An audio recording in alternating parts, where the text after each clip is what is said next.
Hello, race fans, and welcome to the NASCAR iRacing series.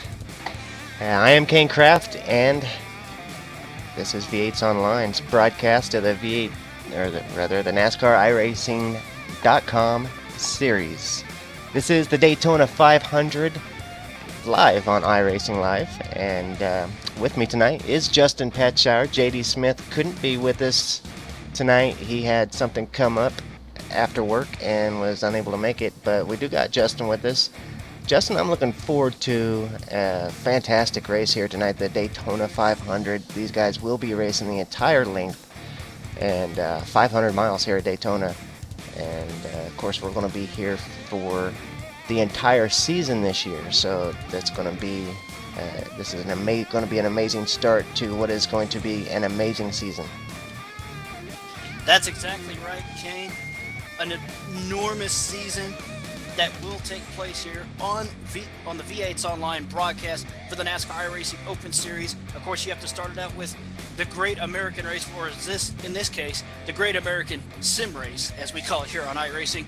The Daytona 500, 200 laps, 500 miles, unsettling speeds, test of will, mental power, you name it. You have to be on your game here in this race because it is such a challenge. It's basically a 200-mile-an-hour chess match where you have to time your moves perfect without causing the most inevitable thing that happens in all of restrictor plate racing, in both real NASCAR and here on iRacing, in both the NASCAR iRacing Fixed Series and the NASCAR iRacing Open Series, the big one, where a multi-car pileup can happen at any time. Doesn't matter which part of the track. Turn 4, turn 1, turn 2, turn 3, front stretch, back stretch, you name it. This is the very first race of the week here in the NASCAR iRacing series for the Open Series. And so these guys haven't had a lot of time racing with each other out here on the track. As the races go forward throughout the week, these guys might get a little better at it. So this very first race of the week could be, problematic for some drivers, as it is the very first race back of the season. Now, big changes haven't been made to the car yet. That will come in just a few weeks' time whenever we get the new update. So we don't have no big changes to the downforce model yet or any of that, but that is coming. And that will be interesting to see how it will affect the handling of each car on the many different tracks that we run here on iRacing, whether it's oval or road course. As we saw, of course, in the Sprint Unlimited, the closing rate with the new rules package, as you would see in the NASCAR Sprint Cup Series this past weekend in the Sprint Unlimited, the closing rate was absolutely insane to the point it actually provided good racing. But as the old saying goes, you get a little too close to your competitor and the old saying goes, all hell breaks loose. But it will be interesting to see what this new rules package will do when we get it on the service, I believe mid-March, which will also be the last time that iRacing will actually have support for 32-bit computers, because it will be switching over to the 64-bit only support after the Season 2 build comes out. Whenever that gets released, mid-March, who knows? Yeah, and that's going to be something special, switching over to the DirectX 11, as well as switching it, getting everybody slowly switched over to 64-bit systems and all that. Yeah, that's something to definitely look forward to. But some big gains have already been made just in the last couple of updates since our last broadcasts here in the NASCAR iRacing series. We have now got the dynamic track model, so that is something I can't wait to see how it affects these guys here as the season progresses, especially on this a little bit smaller tracks and stuff. It's really going to be amazing to me. I didn't get to watch a whole lot of the racing in the last season where these dynamic track models have been in use. So to me, it's going to be all new. The dynamic track feature has probably been, in my opinion, one of the best additions. Of course, yes, it needs a little work, but you take baby steps as you would with any other thing. The most fun I've actually had with the dynamic tracks was the season finale in the NASCAR iRacing Fixed Series at Homestead Miami Speedway, where we went 244 of 267 laps on a green flag run. 3 cautions within the first 24 laps after we went green on lap 24 going on 25. We were green all the way from there. We were using the bottom, middle, and high line all throughout the track. So it's definitely one of those great additions that you have to try on iRacing if you are not a member yet. Trying to get into the server now, folks. We do have to get a spot into the server just like everybody else in order to be able to broadcast this thing. So, hoping that we do have a spot here waiting on us. It looks like I do have a spot here to get in, so that is good news so far. The qualifying here today, I believe, you can correct me if I'm wrong, Justin, but I believe it's going to be single car qualifying. Each car will get a couple laps to turn in their very best time, and then of course the cars will be ranked by their time. Now the splits, there was a bunch of splits. I didn't even count them, but the splits are all arranged by iRating, and then from there the each split will be arranged by their qualifying time, of course. As is the old norm here on iRacing, unlike the Indianapolis 500 where they set it by qualifying time. The iRating, it basically sets the bet. It separates the best from the rest.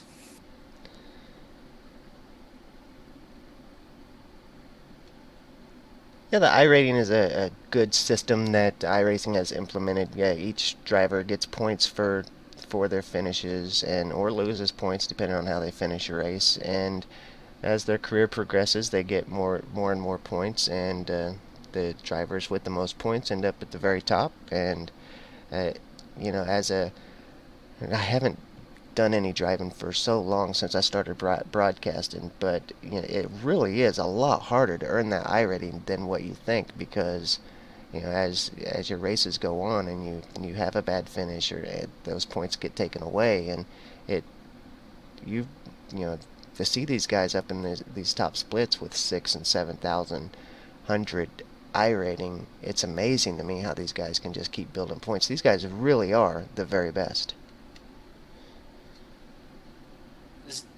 And it's like I was told when I first started out on iRacing.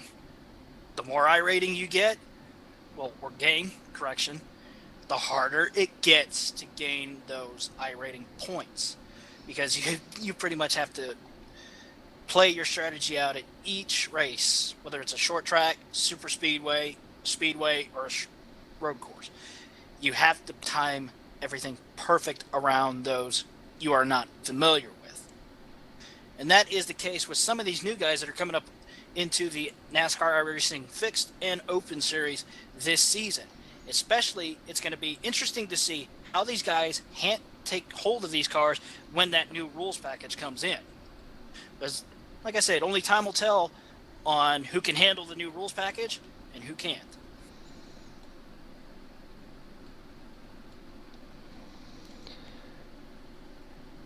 I have gotten into the server now, guys, and trying to bring you guys some pictures. Having just a couple little issues here. It has been about it's been just about a year since I've had this program up and running for the NASCAR iRacing series, and Justin, it really snuck up on me this week how quickly this race showed up. I thought I was really going to be prepared for this, and before I knew it, this race was here, and I was really a lot less prepared than what I thought I was. Oh, even I got caught off guard as well, because it literally felt like almost last week we were concluding the 2015 season at Daytona, and then whoosh, here comes the 2016 season. It's like, wait a minute, weren't we just at Homestead last week?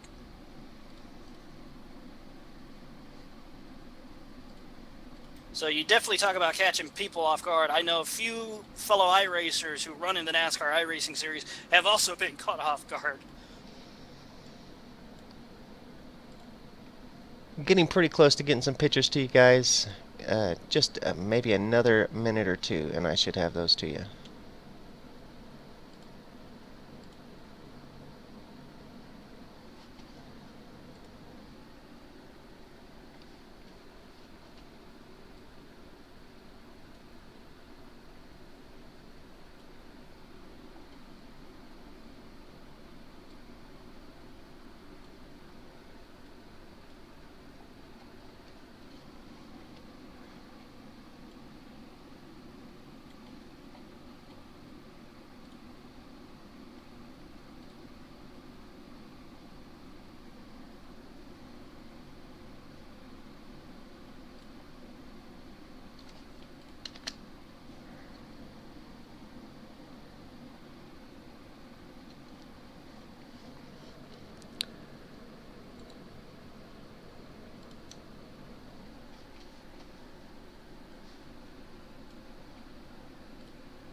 Working on the sound now. I had no idea this was this far out of sync here.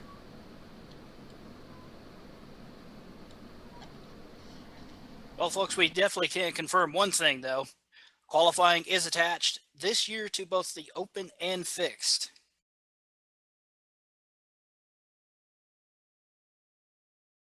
As drivers are going on their qualifying runs right now, once we get everything all settled and good to go, we'll go through the rundown.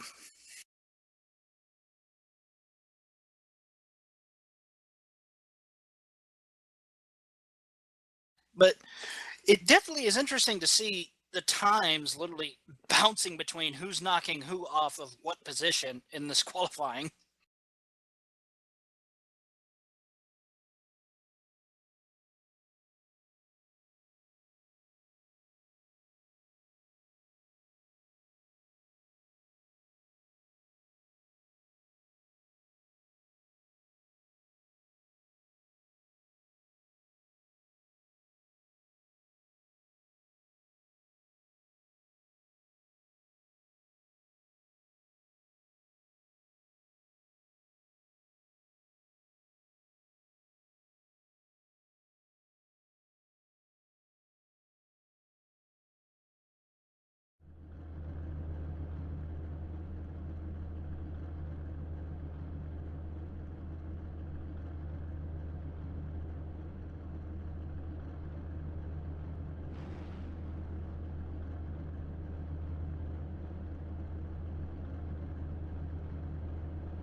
Ducharme.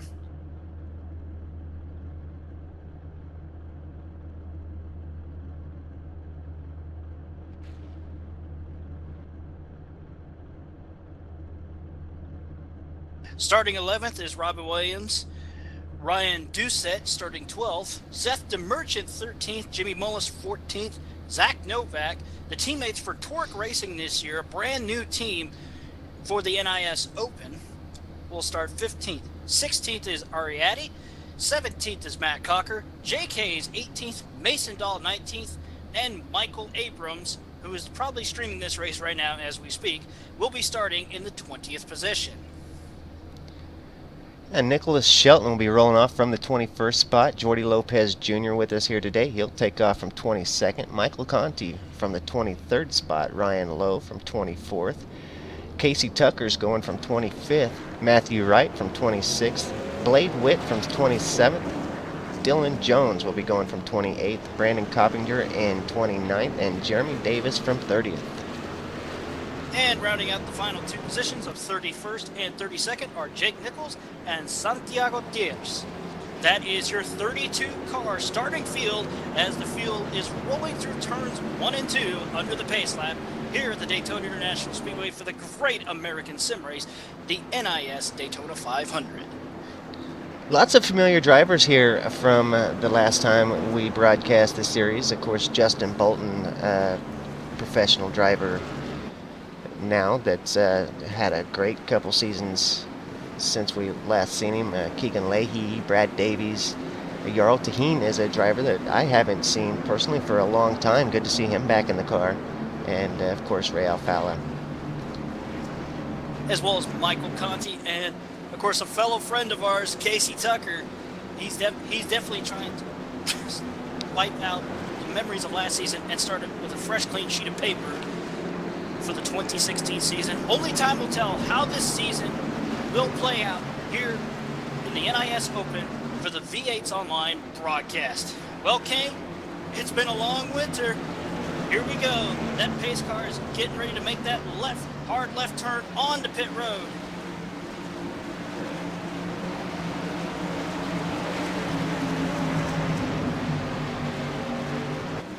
As pace car's off, green flag, and we are underway for the 2016 NASCAR Racing Open Series season. Starting off 2 by 2 through all 32 positions as they race off towards turn number 1. It's going to be interesting to see how these guys will stay, whether they will stay in single file formation 2 by 2 or go into the single file freight train as we call it here.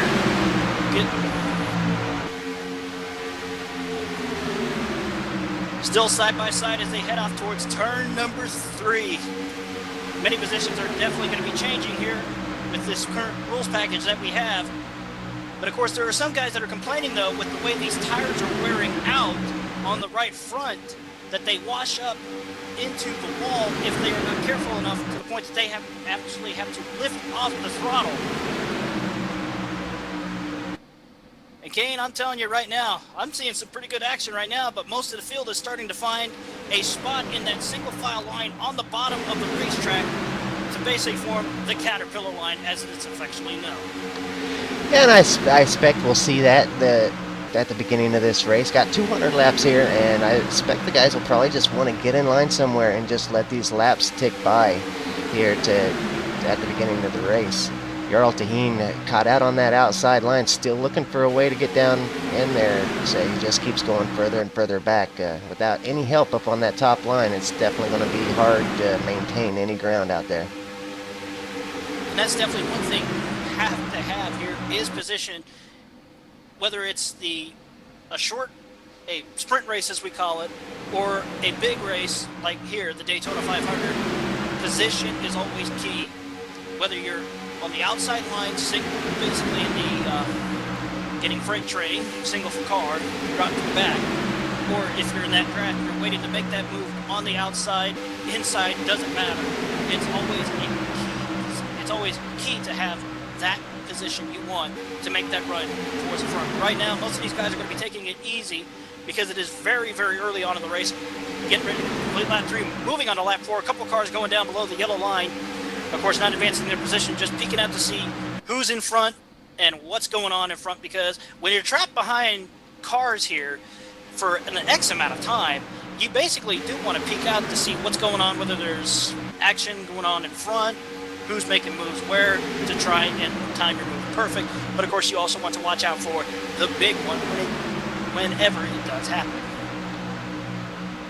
Yeah, as well as Daytona, very hard on the temperature gauge as these guys running full throttle. They need some air on the front of that car every now and then to cool that water temperature down. So you'll see them poke out there just to kind of bring that needle down a little bit, and then they'll tuck back in and get the draft back. But you'll see them poke out every once in a while just to keep their engine temperature down.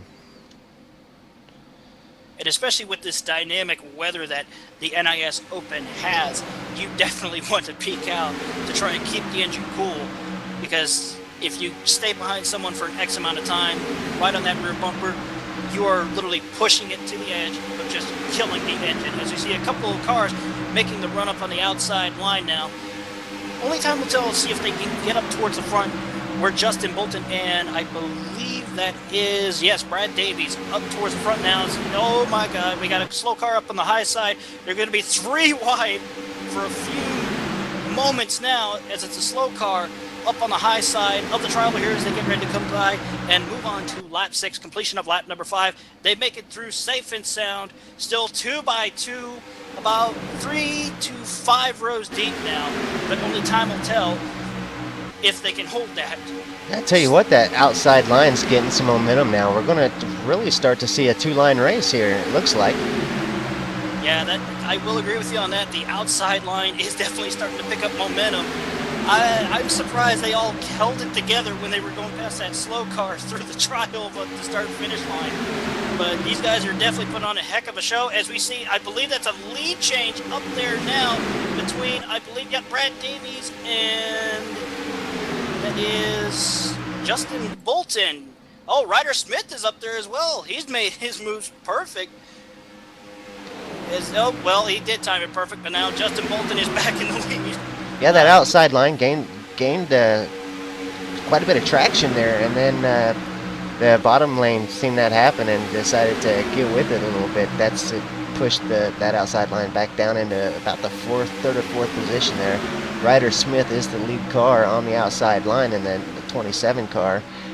He's got Jarl Taheen in the 19. back behind him. Jarl, of course, we've seen him really struggle off the start because he didn't have no help on that outside line. Now, as that outside line forms, we might start to see some Jarl push back just a little bit.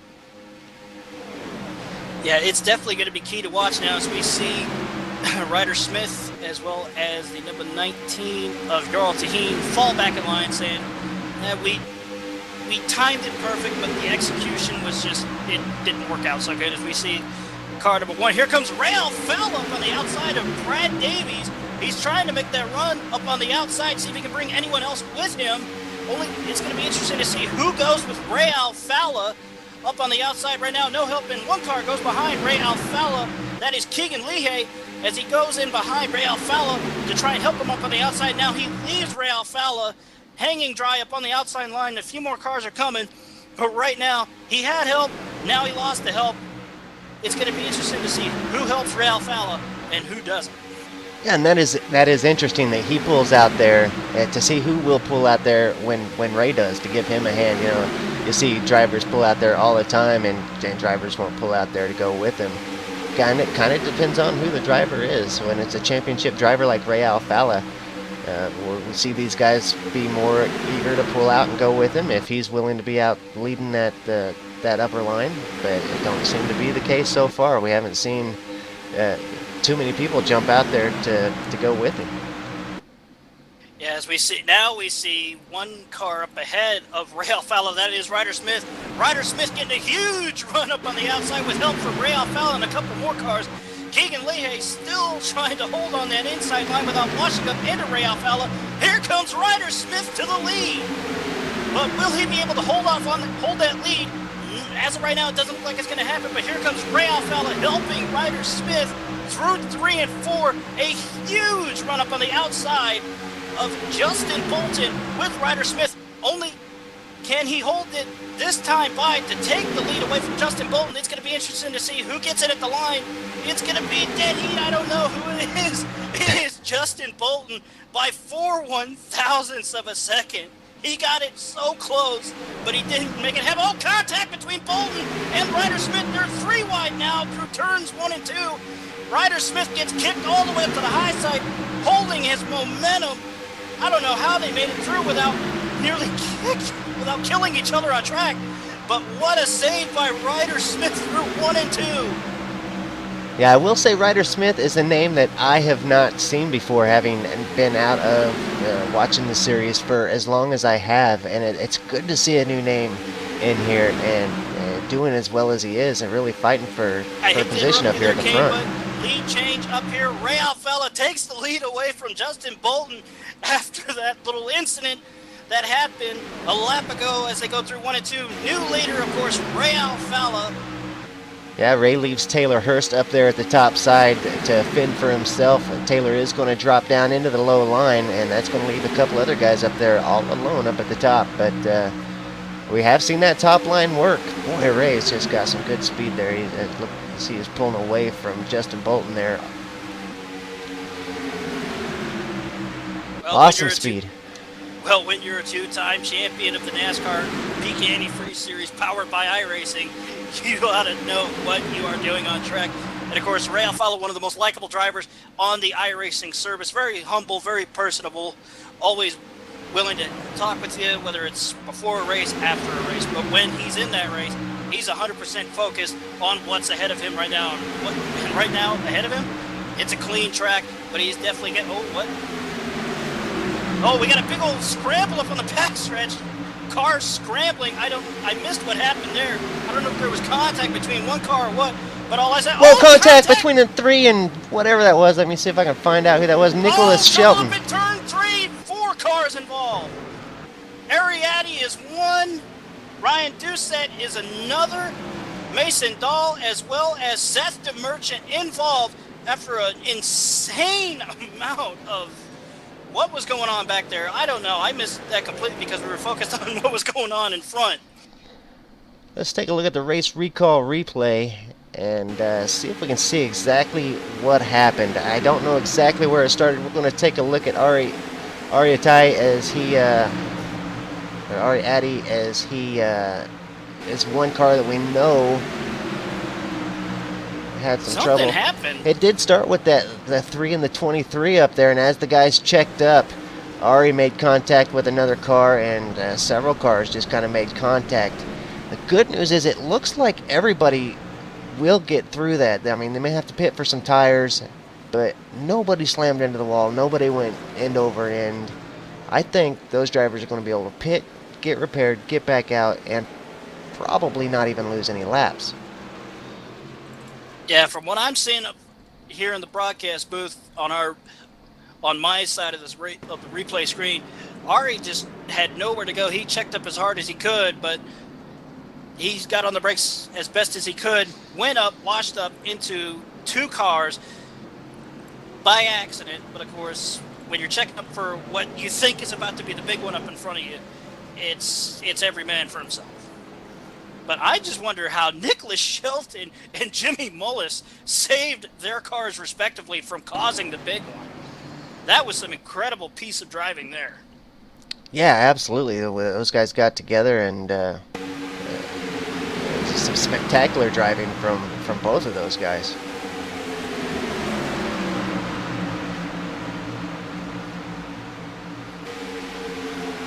We see a few cars. I don't know if it would be Dylan C. Jones and Ryan Lowe.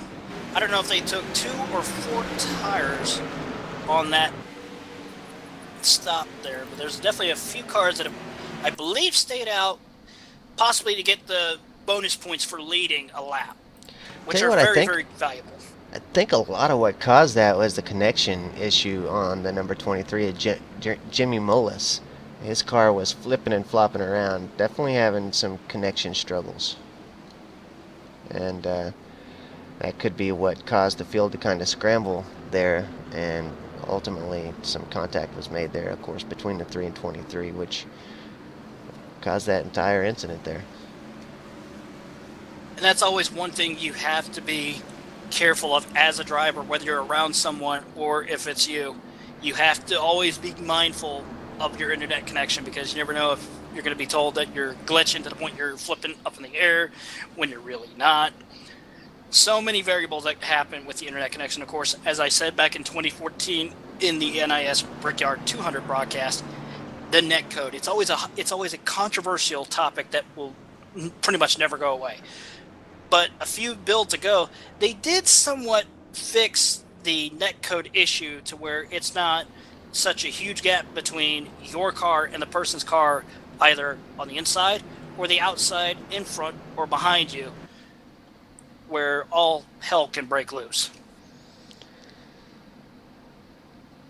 Several drivers taking that opportunity to go into pit road and get some repairs and make some changes maybe.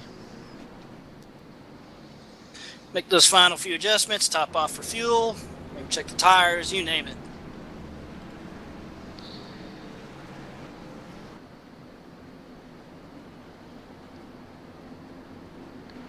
As of right now, your leader is Ray Alfala, followed by Ryan Lowe, Ryan Doucette, Justin Bolton, and Taylor Hurst rounding out your top 5. But so far, so good as far as the action goes, with that little scare between... Ooh, excuse me. This humidity is getting the best of me up here in the booth.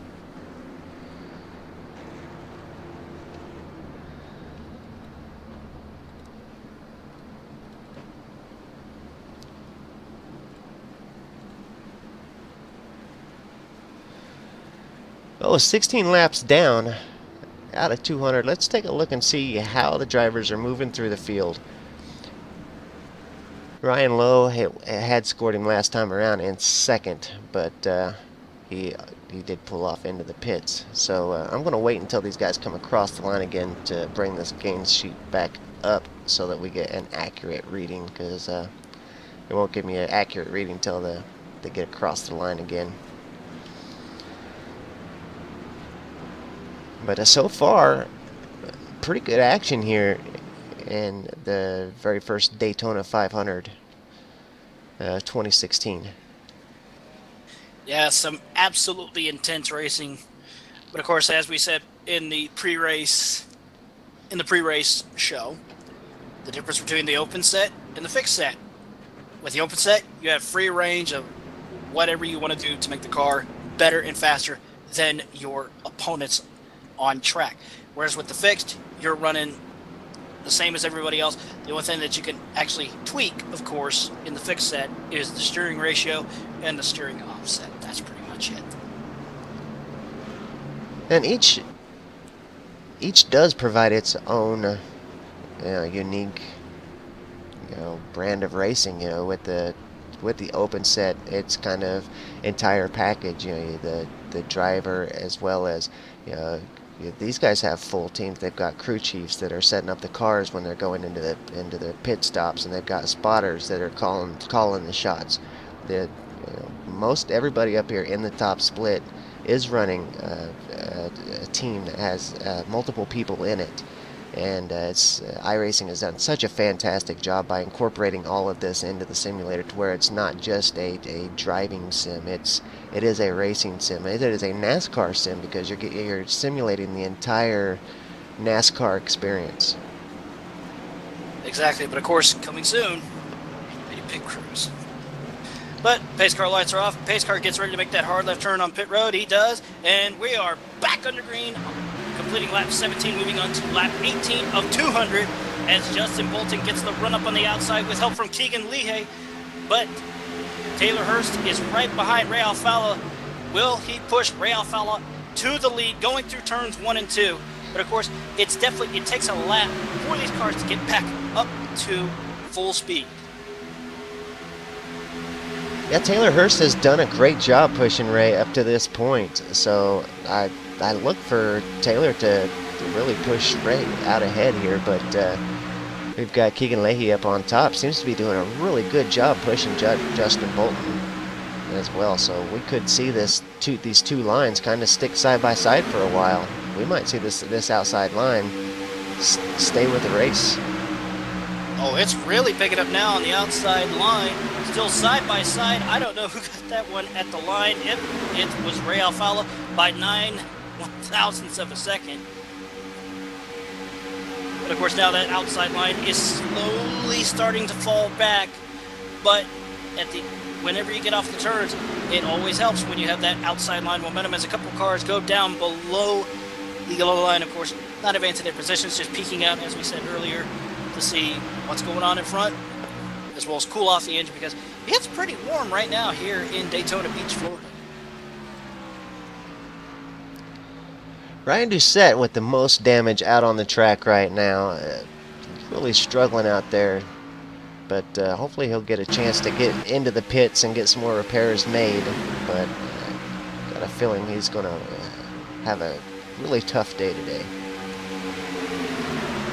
That's definitely one thing you don't want to have happen, is getting just even the smallest bit of damage on that front, because it will certainly affect the aerodynamic as well as the engine horsepower. Low line really starting to take off now and leave that upper line in the dust, as they're four positions back now at that upper line. I expect to see these guys tuck in just as soon as they can get a chance. Justin Bolton and Keegan Leahy, but don't look like it. They're kind of staying out there. I thought they might. There's a little gap there. I thought they might try to get in there, but looks like they're going to try to stick it out up on top, maybe. But of course, you always have to remember one thing: the eyes can always deceive you. When it looks like they're falling back, they just come right back towards the front. Yeah, as other cars get up to them, that outside line can get a lot of momentum. The outside cars will push in just right, as it takes just the right amount of cars and pushing just the right way, and that outside line will fly and get right back up there to the front. Yeah, now they're starting to spread out on that double file attempt, but of course, it was good. It was a good execution, but it didn't work out so well. But it's still early on in the race, and we'll have to see how each strategy will play out. But it looks like right now everybody's getting into the I can't even talk tonight. New season jitters. It's definitely picking up though. Yeah, those new season jitters, they're not only affecting us here broadcasting the race, but I guarantee those drivers down in the field squeezing that steering wheel at 200 mile an hour here at Daytona, they're feeling those jitters as well. Oh, most definitely. But of course, you never know who ran the iRacing 24 Hours of Daytona a few weeks ago here at Daytona International Speedway. I know I was one of them. Yeah, so it definitely fantastic helped race. Oh, absolutely incredible. And just to see with the dynamic track feature, it was incredible to see how dark the track surface got over the course of the entire 24 hours.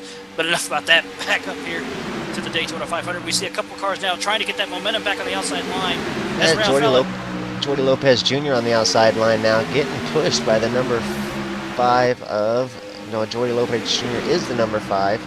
Pushing Casey Tucker and the Infinite Creative Solutions Chevy, or I guess that is a Ford, and that's like Michael Conti behind him. God, Conti's got such a great looking car this year. That's a beautiful car. Oh, as these new paint schemes that they came out with this year for each driver and team are absolutely incredible. It's always exciting to see fresh paint, but it's always great to see an absolutely incredible race. As we see the outside line now with help with that pack of 3 between Tucker, Lopez, and Conti, gaining that run on the outside, side by side. Here comes Casey Tucker as they head off towards turn number 1. Who's going to be in the lead when they go through turns 1 and 2? No, Casey Tucker's fast. He really is a skilled driver, and Jordy Lopez too. You know, Jordy's had his issues, but he really is a fast driver. And then you got Mike Conti as well. Those 3 definitely got the ability here to move up past these guys, because the 3 of those. Oh, here he goes. Here he goes, up on that outside line. He's definitely trying to hold the momentum. Washes up a little bit, though. Has to back out of the throttle just a teeny bit. But he still holds that momentum with help from Jordy Lopez. And, of course, the youngest champion in the history of NASCAR, of a NASCAR sanctioned series, Michael Conti. Definitely helping out. Now, here comes another car behind Michael Conti. I can't tell who that is from our position up in the broadcast booth. That was 19. That would be, I think that's a lap down car. I do want to mention to everybody watching the broadcast right now, a lot of the teams on my overlays are outdated. Some of the teams didn't report in with their teams and give me a fresh update on the teams. I do know that Jay Show changed teams last year, and I can't think of what they changed the name to. I think maybe Dragon or something. Began with a D, I think, but I'm not quite sure what it is, so I haven't quite changed it. So you'll see some of the teams' names will be kind of outdated. As the season moves on and I figure out some of these teams and stuff, I will change that and get it more up to date, probably just within the next couple weeks. But we still see that group of 3 up on the outside line. Here comes Casey Tucker with help from Jordy Lopez trying to make the run on the outside of Ray Alfalla. Casey Tucker trying to do everything he can not to hit Ray Alfalla, getting a little too close through turns 3 and 4. As they have two slow cars that were involved in the first caution of the race up in front of them. It's going to be interesting to see as Michael Conti ducks down to the inside line now. 3 wide, passing to the 2 slow cars up on the outside line as they head off towards turn number 1. Oh, trouble! Casey Tucker gets a little loose, saves that car from causing the big one. And everybody getting off the throttle just to not run into the back of Casey Tucker. Casey Tucker had that so incredible run, and now he's falling back. Yeah, that's going to leave Ray Alfalla out in front with Taylor Hurst right behind him. And Michael Conti back in 3rd. So Michael Conti with an impressive run to the front. So far, with just 28 laps down, Michael Conti went from the back up to the front. Not to the very front, but he is working his way up there. Yeah, Casey Tucker went from 2nd place, almost in the lead, all the way down to 12th, a total of 10 positions. That is not how he wanted his chance at taking the lead to go his way. He wanted to go one way. The car said, nope, we're going a different way. We're going right to the back. We're close to the back. Well, fortunately enough for him, this is the Daytona 500, and there is a lot of racing left to go. And this is a track that you can go from the front to the back, to the front, to the back, and back to the front again by the time it's all said and done. And we probably will see Casey Tucker get back up to the front by the time this thing's over. It's starting to shake up a little bit up at the front again, as the cars look like they were going to maybe split out again, but Taylor Hurst thinking better of it, tucked back in behind Ray Alfala. Michael Conti still holding back there in third. Jordy Lopez Jr. in fourth with Jarl Taheen doing well up in fifth. Yeah, Zach Novak, you were talking about earlier, Torque Racing driver, just doing really well here today, up in sixth so far. Yeah, he's definitely doing very well. It's incredible to see such a brand new team doing this amazing in the first race of the year, but as I was told, the super speedway races are always a chess match. You can either, as you said, go from the front to the back, to the front to the back, or get wrecked out. It doesn't matter where you start here in Daytona and Talladega. All that matters is where you finish.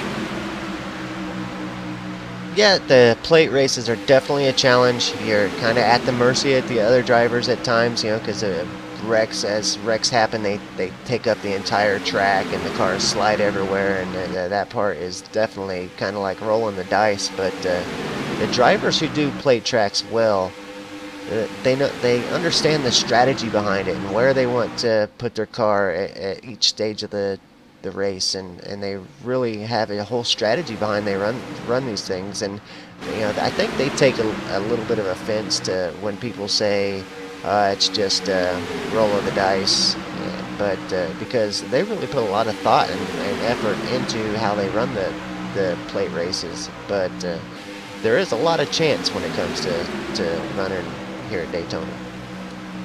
Oh, absolutely. As we see Zach Novak going on the end, making a run on the inside of Jordy Lopez. Zach Novak will move up to third now. As Ray Alfala tried to make a move on the outside. I don't know if he was trying to clean trash off his grill or what. I can't, like I said, from our position here in the broadcast booth, it is absolutely hard to tell. As there's a slow car up ahead of Ray Alfala. I believe that is. Yes, that is Ariadne, who was involved in the first caution of the race.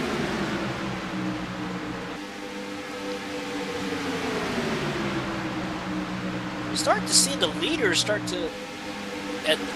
as we see the leaders starting to break up now. Oh, Zach Novak up in the wall, I believe that was Zach.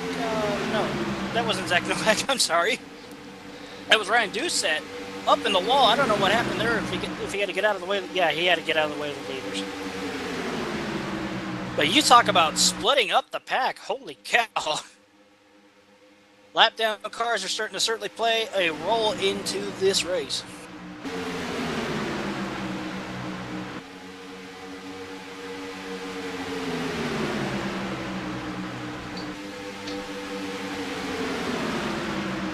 I tell you what, Kane, some of these packs are starting to lose ground, gain ground, lose ground again. But it's interesting to see how this race is starting to play out for this long that we've had on this green flag run. Yeah, pretty good green flag run so far. Cars are starting to kind of split up a little bit. It seems like they're kind of getting into some 2x2x2s, but yeah, if it continues to go this way, we're really going to start seeing the field really split up. What I would consider, we're getting back into the old tandem racing, but not really tandeming, just one single file group of cars that look like they're tandeming.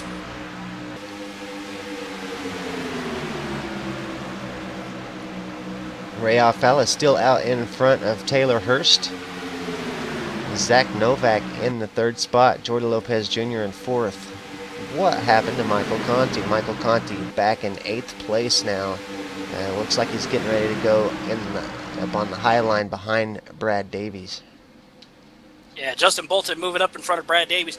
From what I saw while you were talking earlier, is that Michael Conti went to the high side. I think he tried to get a second attempt at another attempt at getting an outside line going, but nobody went with him to the point that he fell all the way back to about 8th or 10th spot and just said, I'm just going to hang back here, wait a bit, try it again later. It truly does happen, but we see him up on the outside line, and from what I can see up here is that outside line, even if you're in if you're a single car, you can definitely try and get a little bit of a run up on the outside line, as we see Jimmy Mullis now calling it a night. He is done.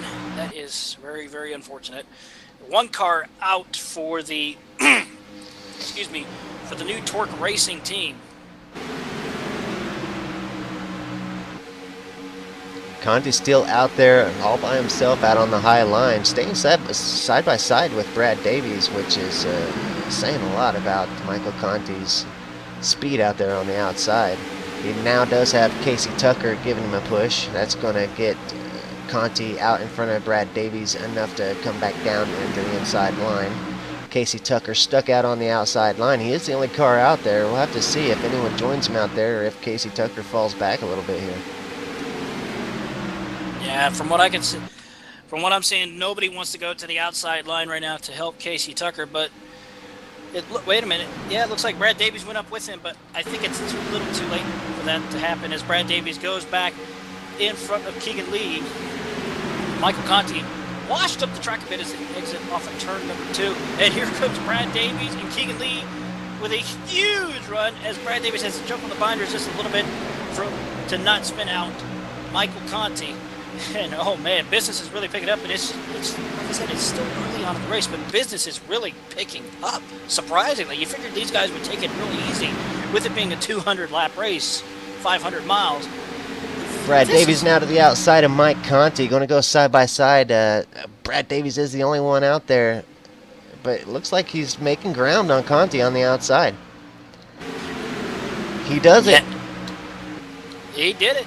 He made that pass stick, but it's going to be interesting to see if Conti returns the favor by pulling the crossover move now, as they're starting to gain up on the lead pack up in front of them. They are. That group is going to be caught up to the number 2 car there any time, and they're going to be one bigger pack. And that pack further back with Casey Tucker also gaining ground where those groups of cars have started to separate. That now they're all starting to kind of pack back up, and that's going to definitely make for some interesting racing here as we come to lap 41. I'm just going to say it right now. I think this is pretty much a preview race of what we can expect with the new rules package, because this is just incredible racing.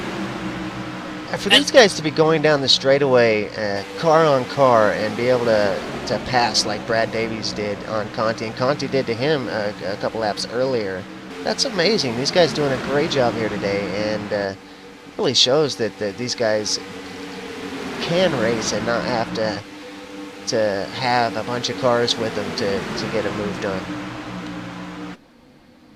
That is certainly true. As the field went by, those two cars that were involved in the first caution of the race. Correction.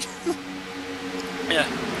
Conti out on the outside, falling backwards now just a little bit as he's got the 12 car of Keegan Leahy on the inside. Yep, it's definitely picking up now as Conti. I don't know how he's maintaining that momentum on the outside, but he's gaining ground, but he's losing it, gaining it, losing it, gaining it. It's pretty much the back and forth on the scale. Still side by side with Keegan Lee, as he's going to be, I can't tell what position that is. It looks like 8th or 9th. Yeah, Keegan in 8th place right now, showing in 8th. Anyway, it does kind of bounce back and forth with those guys changing positions like they are. And of course, a little bit further back, Casey Tucker in a battle with the 27 car of Ryder Smith. Ryder really doing a good job here today so far. Of course, he started further up the field, but having a good clean race, sticking with Casey Tucker. And I'm trying to find it.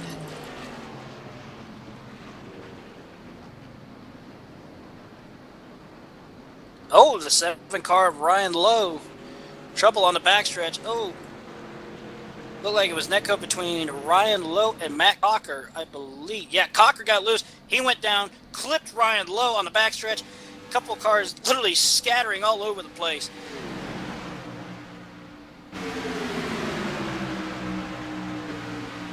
Let's take a look at the race recall replay. Watching Matt Cucker and holy moly. That could have been worse. Yeah, it could have. You know, that looked really bad, but that could have been worse. You know, those guys really kept a lot of the hard contact down. And an amazing job by those who missed hitting Ryan Lowe. That was, if that would have been the lead pack right there with Ryan Lowe, that could have been much worse.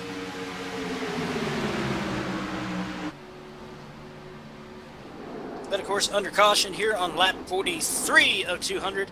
So far, an incredible race. A couple bit positions bouncing back and forth. A couple lead changes here and there. But as of right now, it's been mostly a single file race with a few instances of the outside line trying to make that run. As we see everybody, those who are in the lead lap, coming down the pit road. It's going to be interesting to see who comes out with the lead or who doesn't.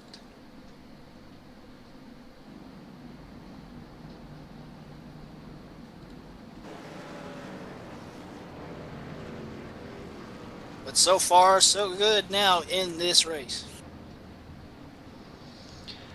Yeah, the drivers really needed a pit stop. It was about perfect timing for a pit stop. Actually, a lot of drivers did not pit on that first caution. So, Oh, I think Brad Davies nipped Ray Alfalla coming off of pit road. I believe they made contact, but oh my God, that was close.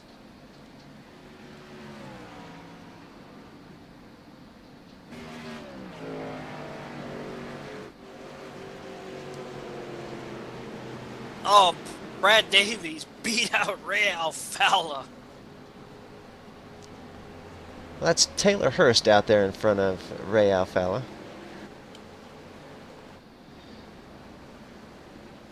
Brad Davies showing back in the 14th position. Oh, never mind. Like I said, folks, new season jitters.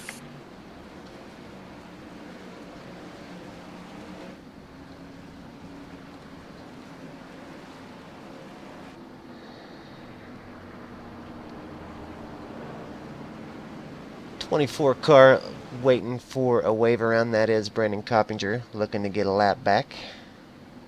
Now, I did not see who the lucky dog was.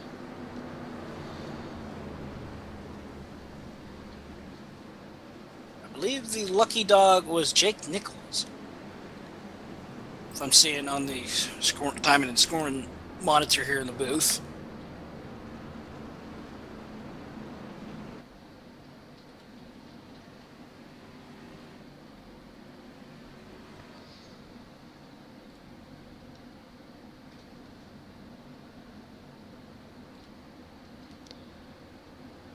Alright, so taking a look at the gains and losses, Taylor Hurst has gained 9 places to get himself up in that number 1 spot. Ray Alfalla has gained 3. Biggest gainers so far today, Santiago Tiers is gained 19 spots to get up into 13th, and Dylan Jones 17 spots to get up into 11th, and Casey Tucker's gained 15, and Michael Conti's gained 14. Jordy Lopez Jr.'s also gained 15. So several drivers definitely on the move here today so far. Indeed. It's definitely going to be interesting to see whether they time their moves perfect or not to get up to the lead, to get those so crucial bonus points for leading either a lap or the most laps.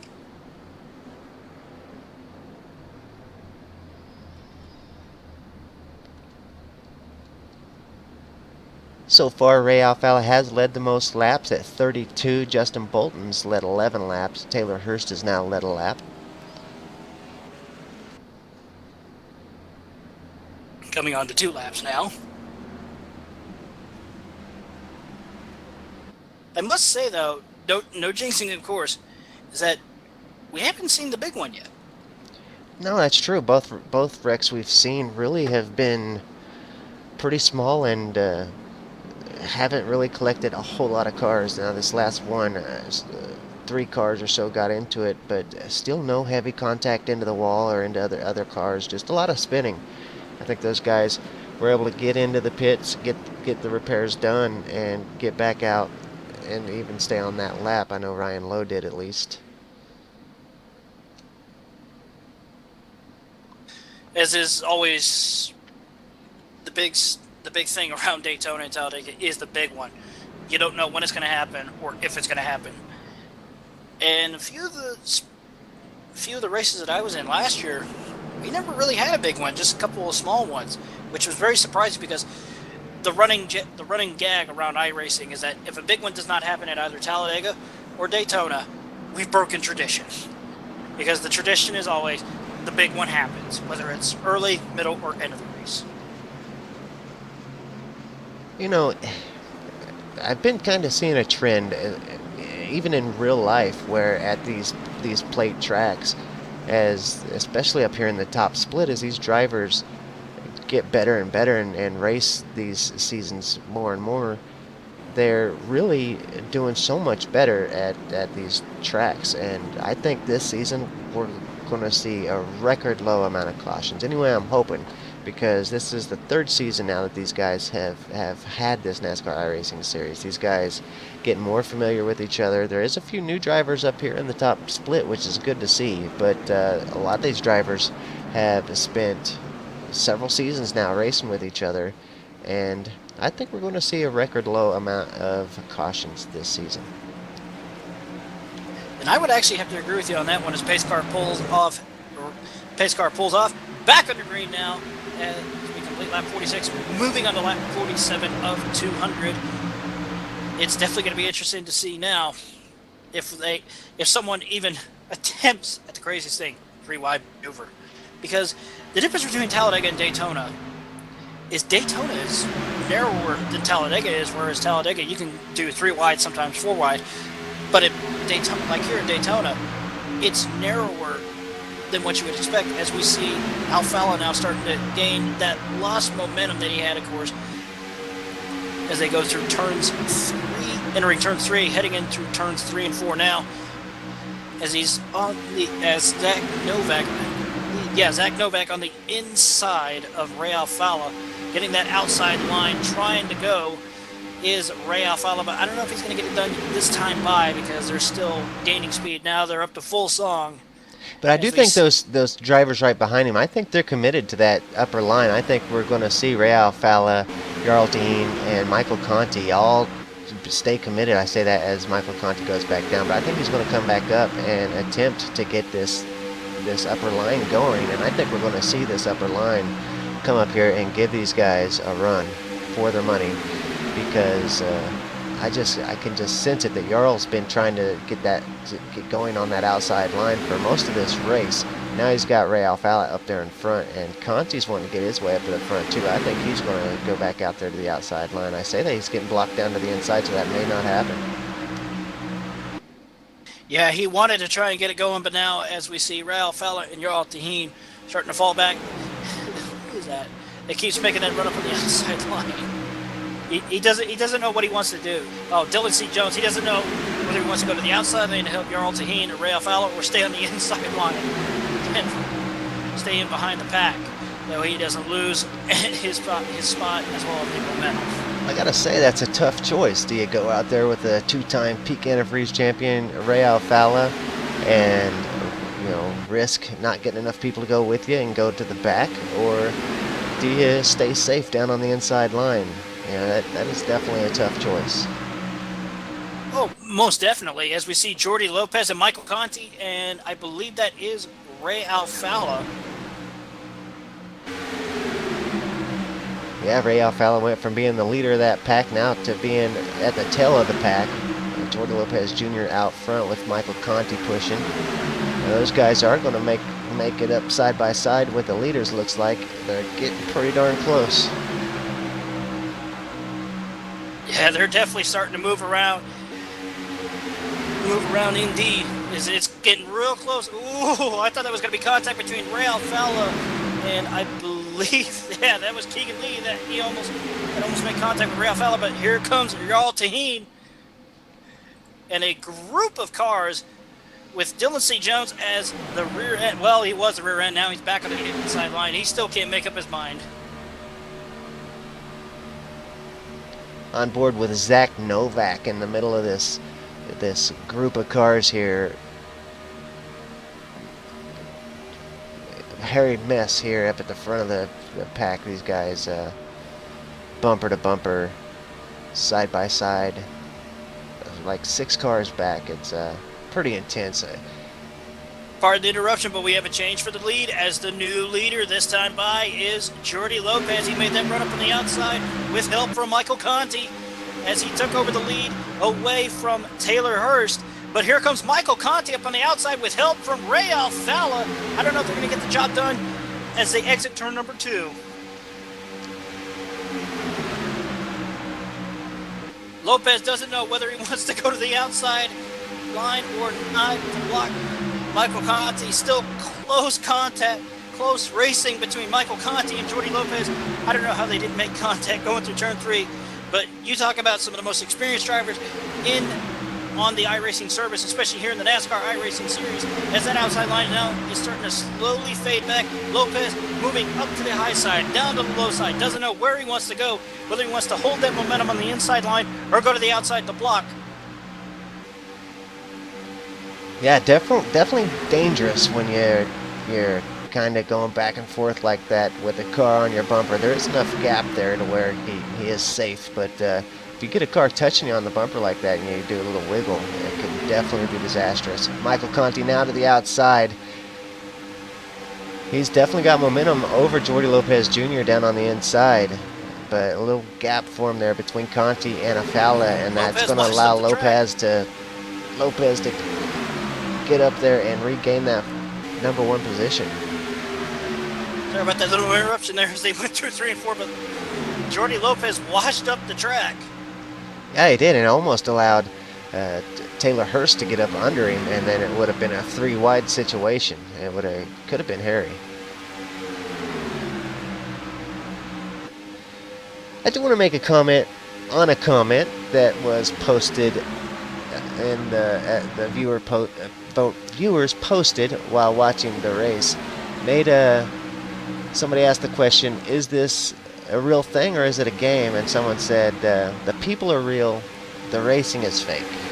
And I just want to say that this racing is absolutely real. I mean, these guys are racing. These guys, racing is that competition, competing with another driver for that position, and that's exactly what these guys are doing.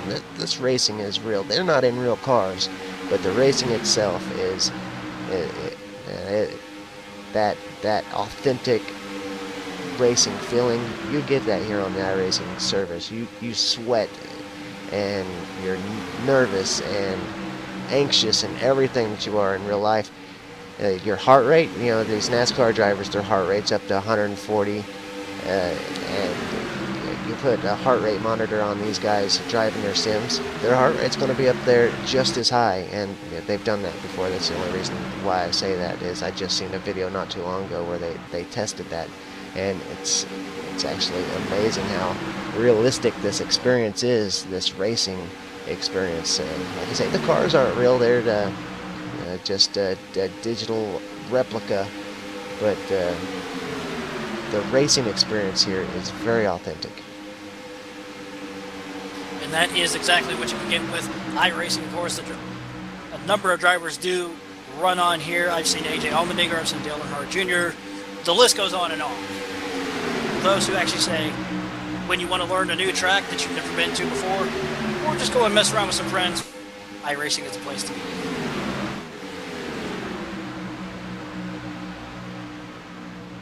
As we see, I believe that was Jari Lehtinen. Yeah, Jari Lehtinen. He's still trying to get that run on the outside, but it's not working.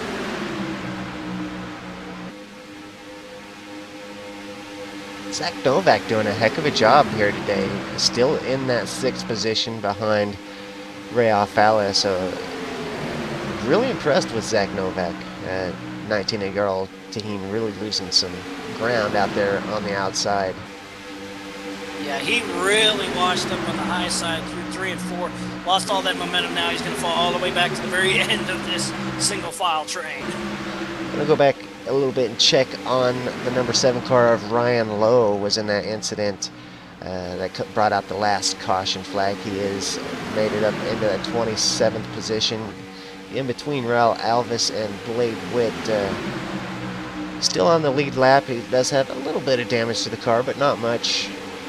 Looking like we'll see Ryan Lowe as this race goes on. A little bit of contact there, looked like, between he and the 13 car, so things might get a little bumpy back there at the back. I hate to interrupt you on that one, but we have a new leader, Michael Conti. I believe he got Jordi Lopez arrow loose as they went through 1 and 2. Jordi Lopez washed up high in 1 and 2, and Michael Conti just went sailing right by on the low line as they went through turns 1 and 2. As I said, new leader this time, Michael Conti in car number 6. As Jordi got loose, he had to let off the throttle for just a second. That cost him enough momentum to take him all the way back down to 9th so far, and it looks like he's still losing a little bit of momentum there to those guys. So at least 9th there for Jordi Lopez Jr. Actually, he has stopped losing, and he stopped right there at the 7th place. Yeah, a couple guys are now starting to kind of get on whether they want to go to the high side or stay on the low line. But wait a minute, we got trouble. He saved it. Who was that? Who was it that saved that? That was Robin Williams. He saved it somehow. Oh my God, that could have been much, much worse. That could have been the big one right there, folks. Yeah, I was trying to click on him on my overlays to highlight his car and make the cameras go to him, and it kept falling down the field, and so I just couldn't get clicked on him. But it was Robin Williams, and on a race recall replay right now to take a look at this miraculous save here. He just got low. He just went low, got under the line going through the turn, and it upset the car and gave the car a wiggle. And yeah, some serious on the wheel for Robin Williams to keep that car safe. As he went into the next turn, kind of the same issue.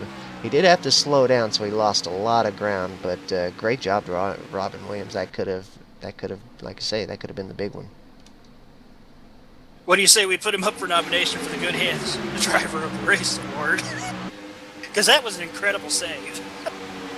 Yeah, that was definitely a great save. That was reminiscent of Kyle Busch and his twice in one race having the exact same kind of save that we've seen right there from Robin Williams.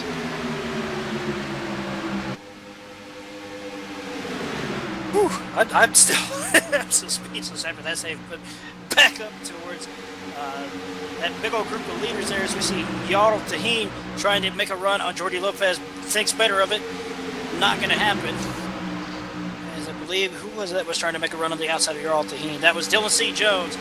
Tried to make a run on the outside of Yarl Taheen, but he thought better of it. Now he's going to go with Jordi Lopez as well as Yarl Taheen. It's 3 wide. I believe that is Justin Bolton, Brad Davies, and that is the number 2 car of Justin Bolton in the middle, Brad Davies, and the 31 car of Santiago Theaters. 3 wide. That was a little sketchy there. Yeah, it didn't take him long to decide that wasn't going to work out and to get out of that 3 wide situation. Yeah, change for the lead now as Michael Conti moves up to the high side, he gets kicked to the high side. You couldn't tell from this angle. Taylor Hurst now takes the lead. Ralph Fowler will be second, and Zach Novak will be coming back to the line in 3rd place. As 3 wide as Michael Conti stays all the way to the high side as they literally had to split him. I don't know. Same situation as what happened with Jordi Lopez Jr. He just got kicked to that high side, lost enough momentum to take Conti now all the way back to 10th. Yeah, I don't know if these guys are starting to abuse their tires or what, but oh man, that was another sketchy situation there. I gotta say, the racing is just fantastic here today. I mean, it's a lot of lead changes that we've seen here as the drivers get pushed out, and we're really seeing them go back and have to really work their way up through the field. it's been a pretty exciting race now. We are over 25% of the way now. We're at lap 64, so starting to work toward that halfway point. Got quite a ways to go till we get to the halfway point, but we're on our way. Yep, we're slowly making time there as we see Michael Conti and Dylan C. Jones and Yardle Taheen up on that outside line trying to get that run going as they come up on a slow car. They're going to have to split 3 wide. Oh, God, this could be bad. And they make it stick somehow. But Yardle Taheen gets a huge run as they leave Dylan C. Jones. Dylan C. Jones moves the backside as Jordy Lopez clips the apron and he washes all the way up the track. Those that were behind Jordy Lopez now have to go all the way to the bottom and split to avoid a wreck. Or causing a wreck. But I tell you what, this has been the most insane racing I've seen so far in my 5.5 years of being on iRacing. Yeah, normally these Daytona races or these restrictor plate races, sometimes you'll get, side-by-side racing with a row on the inside, row outside, and it just kind of sticks there kind of stale for, 40, 50 laps or so.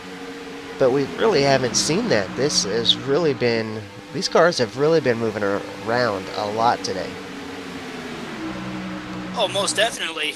And like I said, I think we're seeing a preview of what we're going to see when the new rules package for the Gen 6 cars come out in March. But this is... Whew. Somebody get an air machine here. I need... Oh, whoa. What's going on here? Yeah, we've got the number 12 of Keegan Leahy off pace or something just a little bit there that really kind of grouped the cars up a little bit. But now everybody's kind of got back up to speed. I think the danger's really pretty much over there in that situation. Oh, and we had a slight bit of contact between Yardle Taheen and Ryder Smith as they were going through turns 1 and 2. A little too close for comfort if I was in that car right now. But they make it stick somehow as we see a bunch of cars literally bouncing up and forth, bouncing between the middle group and up against the wall through 3 and 4. Yeah, these cars really moving around a lot in the lanes and not really staying. Usually we see that inside line really stick to the yellow line and not really move much. But we're really seeing these guys take a wide range sometimes and really moving around on the track. Yeah, some people would say, oh, this is just a game, the weather doesn't affect it. Yes, it does. And as we're seeing right now, the air displacement of these cars is certainly playing to the effect of the handling of these cars. I mean, you're just seeing guys go left and right, trying to figure out what they're going to do.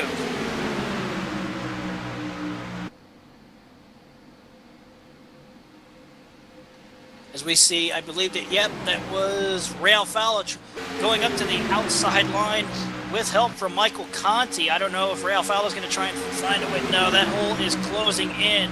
Ray Alfalla is stuck up on the outside. No chance to fall back in line on the inside line. The good news is he's got Michael Conti behind him pushing, another Peak Antifreeze Series champion. He's got Michael Conti behind pushing. They might make it back up to the front, but Conti's got to get up there and get that draft going. Oh, most definitely. Drafting does play a factor here as well. Ray Alfalla, he doesn't know where he wants to go as well. He tried to go on the inside line, hole closed up a little too fast, and he jumped back up on the outside line in front of Michael Conti. As a few cars that are behind the 19 of Yardle Taheen, they're starting to break away, lose the draft from this pack, but of course, these guys will literally close up just like that.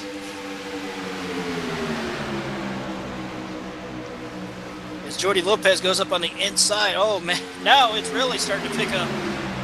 Conti way high up there, and yeah, sometimes Conti I've really seen doing it a lot, going way high on the apex of that turn. Yeah, he's now a sitting duck. He was a sitting duck. Now he falls in line on the inside line. Oh, I don't know if that was Lost Zach the Novak. traction there. Gave a Yeah, I was about to say, but for Zach Novak, I don't know if he clipped the apron or not, but what a save he did. But here comes Ray Alfalla on the outside with help from Michael Conti and Dylan C. Jones as Ray Alfalla now takes the lead away from Taylor Hurst. Conti went with him, which is amazing. That hardly ever happens where the two cars get to go with him. Conti's staying out on the outside instead of coming down low. That could be disastrous. Whoa. And it almost was disastrous as Taylor Hurst almost spun Michael Conti, but Taylor Hurst thought better of it, backed out, and no harm, no foul. As we're coming to lap 73, things are really starting to shake up here. This top group of cars really getting a little shaky. It's taking some chances here. Whew. 15 of Dylan Jones ducks down back into the lower line, just barely fitting. 27 car of Ryder Smith now on the outside of Taylor Hurst. Ryder Smith making his way back up to the front. As from what I'm seeing, there's a few cars behind this main group here that are jumping around. I don't know if something's going on. Something's with the server or their connection. But here we go, as Michael Conti now tries to get that run up on the outside line of Ray Alfalla with help from Dylan C. Jones and Ryder Smith off of turn number 2. And it looks like, as of right now, it could be Michael Conti back in the lead with help from Dylan C. Jones now as they go all the way up. Yep, pass complete as they go to the inside line. New leader this time by will be Michael Conti. But Dylan C. Jones gets a little loose up in the middle groove, up turns, contact! Taylor Hurst, and they saved it somehow. I don't know how they did, but they saved it. That was spectacular driving from Taylor Hurst there as he got up, made some contact. These cars are really having some trouble sticking to that lower line. I think you said it early in the race, or maybe even in pre-race, that these guys were having some trouble with the tires sticking, that they were having to kind of have to go wide. And we're seeing that now as these guys going 200 mile an hour on these tires, having trouble sticking to the bottom of the track. Yeah, they had to back it out just a little. They have to burp the throttle just a little bit and arc it a bit just to try and save a little bit of the tires. But it looks like now, with that little insanity that we had, it looks like it's going to be saying, oh, wait a minute, I spoke too soon. Here comes Michael Conti up on the outside line of Ray Alfalla as they hit off towards turn number 1.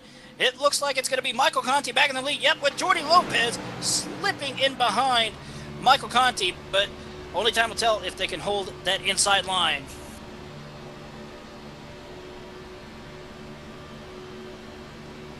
And another driver that looks to be out as of right now, we must report, Raul Alves has just fallen out.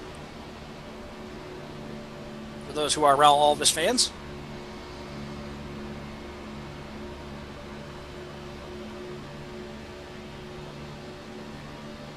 And it's only lap 7, only completion of lap 75, moving on to lap 76. And these guys are really picking up business. Conti doesn't know whether he wants to go to the inside or the outside. Yeah, this is definitely an intense Daytona 500. I gotta say that the action here has definitely been intense. We have really seen a lot of racing here today. Yeah, he went up to the high side, then down to the low side. That set up the run for Jordi Lopez with Dylan C. Jones and Zach Novak. Group of 6 cars. Well, a little contact there between Zach Novak and the number 10 car. Or Zach Novak is the number 10 car. Yeah, Dylan C. Jones' car 15. A little bit of contact. Dylan C. Jones gets hung out to dry. And now it's between 5 cars. 3 on the inside, 2 on the outside. Question is, will Lopez be able to keep that momentum up with help from Zach Novak? As of right now, it doesn't look like it's going to happen. It's now Conti. He's going up to the high side, going to the low side, trying to block the run. Nope, doesn't block him that time. He lets Jordi Lopez go. As it looks like as of right now, Jordi Lopez will be the new leader this time by, but that outside, Conti gets a little loose. He gets arrow loose up in turns 3 and 4. He goes to the high side, loses that momentum, but he falls back in line with Zach Novak. And here comes Zach Novak to try and take the lead away from Jordi Lopez. Not going to get it done this time by. As we head up towards turn number 1, here comes Ray Alfala trying to make it 3 wide, thinks better of it, backs in, and falls in behind Jordi Lopez. Lopez washes up the track a little bit in front of Zach Novak. Oh, this could be disaster here, Kane. Yeah, definitely Novak right on the bumper of Jordi Lopez Jr. up in that number 1 spot, and as I've seen this race, these cars can really get aero loose whenever you get right up on the bumper like that. So kind of a dangerous maneuver there. Yeah, a little too dangerous, but when you got guys that know what the heck they're doing behind the wheel here of these cars, it can make for some absolutely incredible racing. As now Zach Novak will take that lead. Here comes Michael Conti on the outside. Zach Novak doesn't know what to do. He's gonna try and stay on the inside line. As Conti gets a little bit loose again, loses a little bit of momentum as they go through turns 2, as they come off of turn 2 here. That outside line is starting to get a little bit more momentum now, as a few more cars will fall in behind Ryder Smith. Here comes that run on the outside as they head up towards turn number 3. Dylan C. Jones giving the ultimate shove into 3 to help Michael Conti take the lead away from Zach Novak. Great job to Dylan Jones for catching back up after losing all that space just a couple laps ago, and to gain all that track space back that quick was a great job. And now the 10 car coming back up to the front. Yeah, definitely. Hits going back and forth between these guys. You never know who's going to take the lead. These guys are racing, Justin. This is a race that I have never seen them have to race so hard in the Daytona 500 before. Same here, as well as Michael Conti gets a huge run on the inside of Zach Novak as they head up towards turn number 3. And here comes Jordi Lopez as well on the inside of Dylan C. Jones. Dylan C. Jones gets a little loose, has to wash up the track. And Zach Novak, oh my God, Zach Novak trying to find that pole that Seen was up that on the with inside. Zach as well. Zach getting loose quite frequently. So these guys definitely coming to the very end of the other tires. I would say, yeah, these guys are in the very last little bit of their tires. There's each one of these guys very loose. Oh, most definitely. These guys are going to try and conserve their tires as best they can before the green flag pit stops start to occur. But look at that run on the outside with Zach Novak and Ray Alfala, Ryder Smith, Dylan C. Jones, and Keegan Lee, as well as Justin Bolton. That run on the outside is starting to gain a little bit more momentum now, as here comes Zach Novak with help from Ray Alfala, trying to get that momentum run on the outside of turn number 4 to take the lead away from Michael Conti. But Michael Conti is having none of it as they come to the line. Who's it going to be this time by? It's going to be Zach. I believe it's Zach Novak. No! Yep, it was Zach Novak by 4 1/1000ths of a second over Michael Conti as they head off towards turn number 1. Yeah, a little bit of contact there between Michael Conti and Zach Novak, but Zach doing a great job to hold on there. It wasn't enough contact to force a wreck or anything, probably a 0x. But man, a great job by these guys. We're really seeing the dynamic track come into play too. Look at how high these guys are running. Instead of staying down there low as they can go, we've seen them really running kind of high up on the track. And it's just amazing the progress that the simulator has made. Great job. I hate to interrupt you again there. Here comes Ray Alfala up on the outside. He tried to look low. Novak didn't have any of it. He went high, lost that momentum. Oh, Ray Alfala gets a little loose up in turns 1 and 2.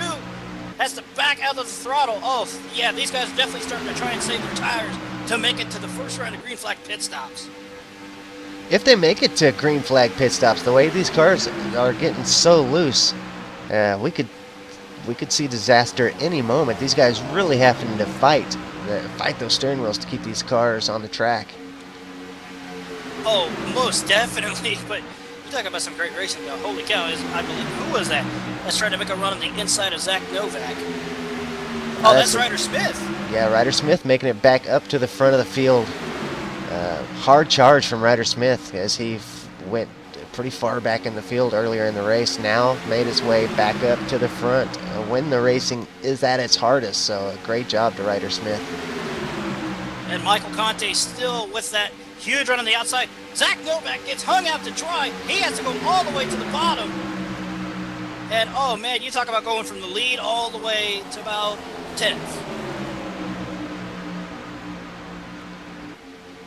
But in this case, he's probably thinking, I got this. Have these guys ever had to race this hard in a Daytona 500 that you've ever seen? In all my years of racing online, including iRacing and a Daytona 500, I have never seen him have to race this hard before. It makes me wish I was out there right now on the track with him. It's absolutely amazing. Great job to these guys to be having such a great race this late in the run on these tires. Justin Bolton bounces off the wall, loses all that track position that he had. That definitely tells you one thing: the tires are starting to go away now, and the pit stops will be coming soon. Yeah, pit stops definitely will be very soon for these guys, as the tires just barely holding on right now. The drivers doing all they can to try to maintain grip just to get through to their pit stops. I was lucky to catch that out of the corner of my eye, but it looks like there's a few cars now that are definitely starting to do the green flag pit stops, as we see one car on the apron. That would be Matt Cocker. Yep, Matt Cocker coming back out to the track there as the field went flying by through turns 1 and 2.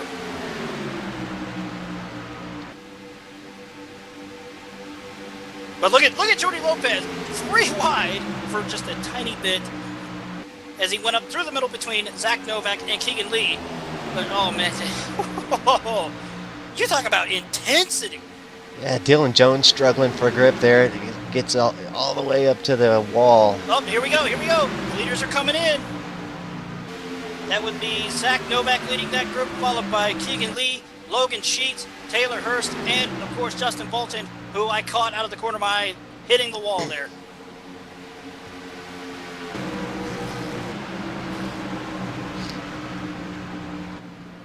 As now the rest of the field is starting to make their intentions by waving in their car, letting them know that they are pitting in this time by.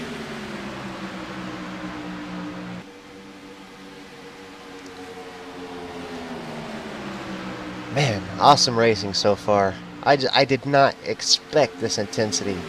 I wonder if the drivers did. You know, these guys here up front, their hands have got to be sore from gripping the steering wheel as hard as they have to be, and just the intensity. I know, just drafting around Daytona for all this time, you know, just it's so tense on your arms and everything. You can be sore after a full Daytona 500 race, even on the simulator. And to be having so much stress of this kind of hard battle and racing, I can't even imagine what these guys are feeling. Only one can dream on what they're going through, especially, like I said, you figured it would have been this huge pack. Oh, cars coming off of pit road, almost making contact with, I believe, who was that? That would be Mason Dahl. Dahl had to do a last-ditch effort from running into the guys that were coming off of pit road. Almost complete disaster there.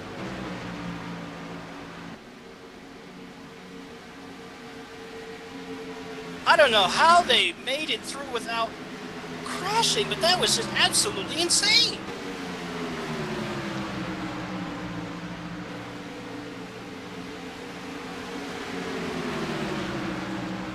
As of right now, the leaderboard will be sorting through as we speak, as green flag pit stops are taking place.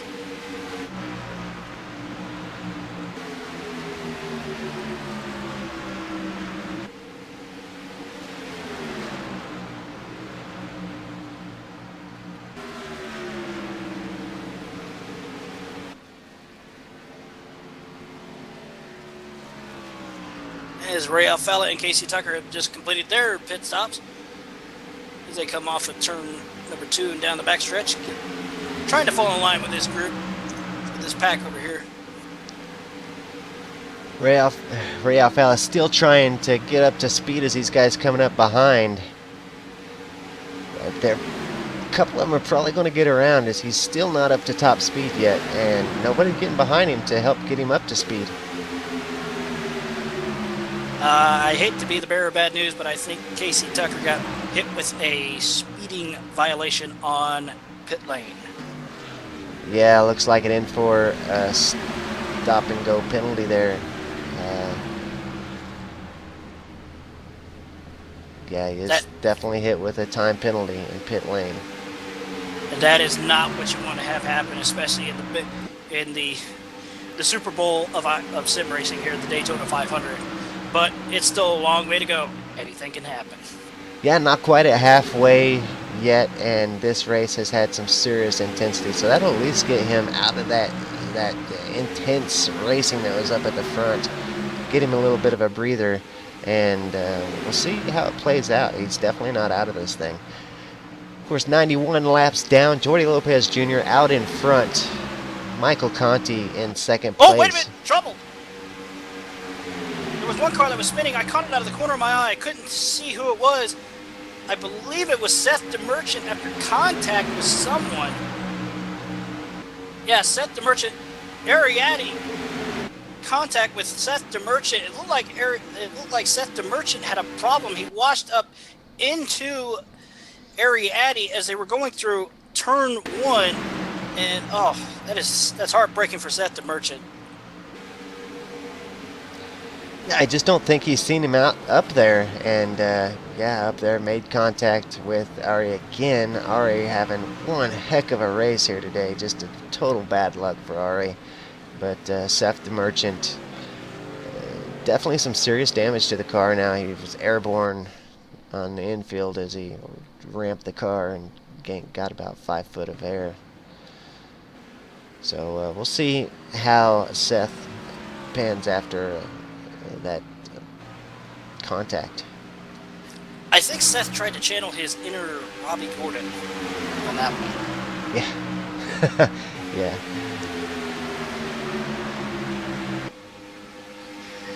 But so far, I'm kind of surprised though, because some would say, wait a minute, where's the caution for that one? Well, had he stayed on the track, it would have been a caution, but since he went all the way down, spun all the way down to the infield grass in turns 1 and 2, no caution. Yeah, and I don't think his car ever got beyond the angle. I don't think he got turned all the way backwards. I think he just kind of got a little sideways and then went down to the infield before he went all the way around. But so far, so good in this race. Definitely the action up at the front has slowed down just a little bit after pit stops. The guys got full tanks of fuel, fresh tires. It's stabilized the cars a little bit. We've definitely can see that, and that the car is getting around this track a lot more stable now. Yeah, it looks like there's a group of cars behind the multiple lap down car of Brandon Coppinger going through turn 1 right now. Definitely trying to stay in line behind Brandon Coppinger to catch up towards those guys in the front.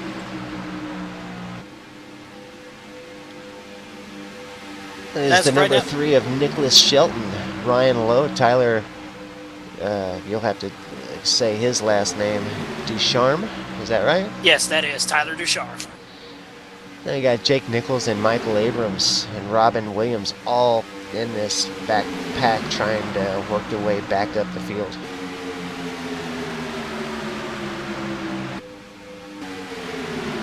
I must say, though, I kind of figured that after the pit stops you would see another big group of cars start to form up and catch up towards the leader, but with the way this rules package that we have as of right now until the March build is playing out, they're really slowly gaining ground on the leaders in front.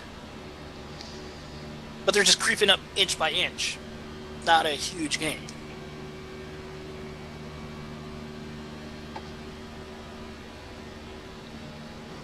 As we hit up back towards the front, there was at least 3 cars that tried to get a run going on the outside. That was the 15 of Dylan C. Jones, the number 1 Alfala Tech car, of course, Ray Alfala and Santiago Tierres. They tried to get a run on the outside, get the outside line going, but thought better of it and just said, fall back in line.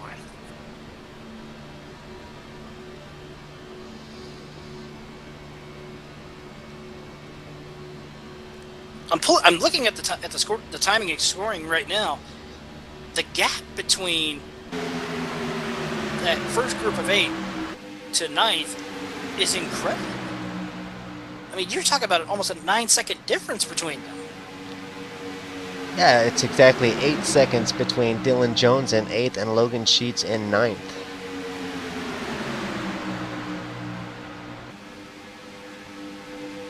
And I hope this actually does stay green.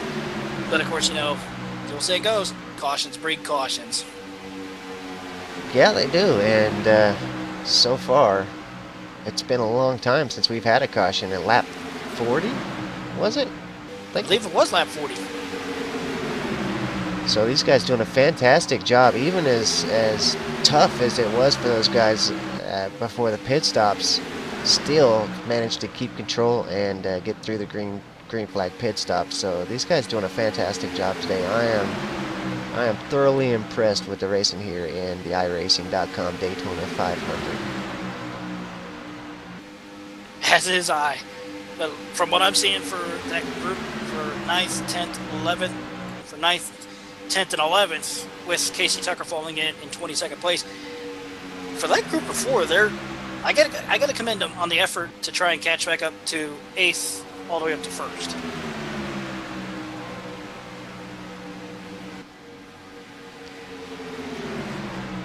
Casey Tucker is in that 22nd spot, like you said. He is in line for the lucky dog. Should we get a caution, he is the first car one lap down and would receive that lucky Pardon dog. the interruption there, but one car just blew up in front of him. That was the number 26 of Iracing. His day is unfortunately done. Yeah, tough break for Ari, as he has had such bad luck here today. I don't recall the very first incident, but a lot of that wasn't even his fault. Just kind of wrong place, wrong time, and those are kind of, for the Daytona 500. That would be probably the hardest to swallow, being out of the race and not even something that you did, but that is the nature of racing. Exactly, but of course with the NIS Open as well as the NIS Fixed, you got a few more races to make up for a horrible race. Sure, these guys can race up to 4 times. There is four races for the NASCAR iRacing series in each class, I think. Isn't there four races for each? 4 for the Open, 4 for the Open, and 5 for the Fixed.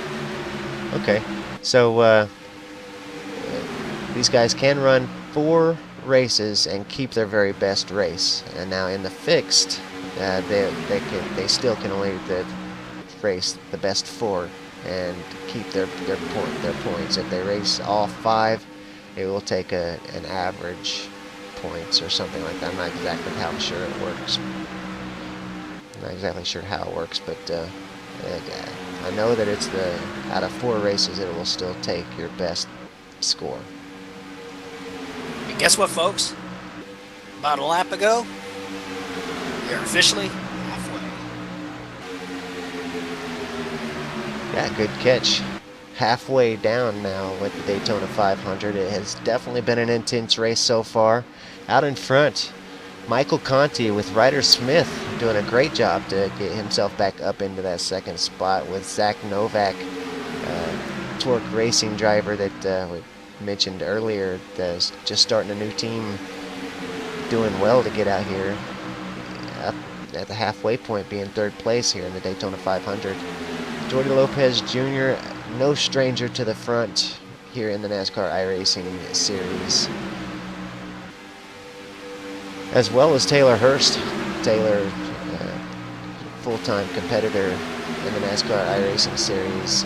The last time I broadcast the series, so driver I'm very familiar with, very talented sim racing driver.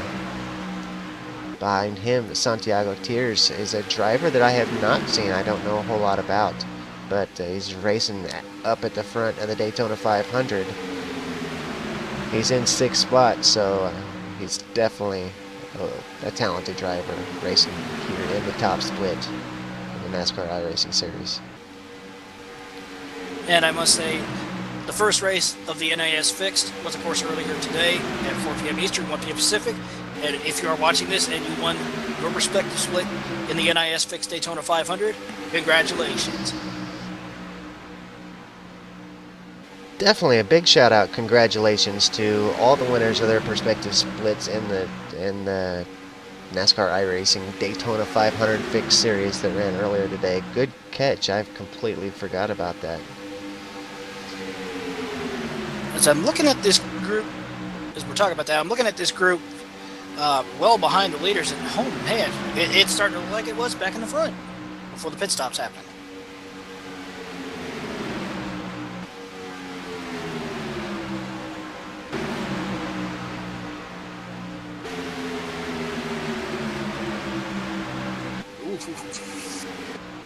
A few of these guys are literally starting to get really antsy now as they go through turn 4 in that group that I'm looking at. Yeah, past the halfway point, these guys know they're on the home stretch, and I'd say it's time to start working your way toward the front. If you're capable, now is when you want to start trying to get yourself to the front. If you're one of those drivers that thought you'd just hang out in the back and try to stay safe until the halfway point and then try to make your way to the front, now is the time. Most definitely. Strategy I've never much agreed with, but it has worked out for many a drivers, many a times.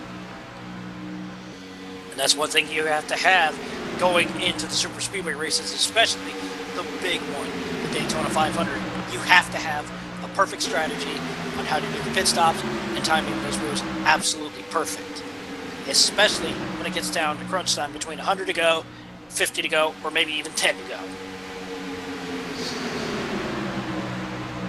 With the action that we've seen on lap 80, I cannot wait to see how things are going to be with 20 to go. It's going to be interesting to see. But of course, when you get close to that, when you get close to 10 to go or 20 to go, the one thing that you don't want to think of comes right to the front of your head. When will it happen? Yeah, so far these guys doing really well. Only just a couple small little accidents.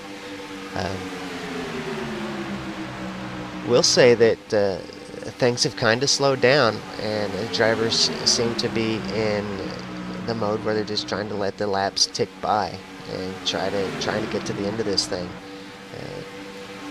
We haven't really seen up here at the front anyway. Haven't seen a lot of crazy action, a lot of passing. Drivers just seem to be just trying to get through the laps here. Pardon the interruption on that one. I'm looking at that group again, and they're getting real antsy now. Look like a couple of cars have been back out of the throttle from not running into the back of each other. Huge check on that inside line in that group that's well behind the leaders. Yeah, Brandon Coppinger fallen back several positions now. He's still falling back. Lost momentum and just really struggling to get it back. And that's going to take him clear to the back of that pack that you was watching there. Yeah, even though sadly Coppinger is of course 4 laps down. He was the leader of that train, but I guess he couldn't handle staying in front, correction, of that group, and just said, I'm not going to be that guy that causes the big one. I'm just going to fall to the back and hang out here.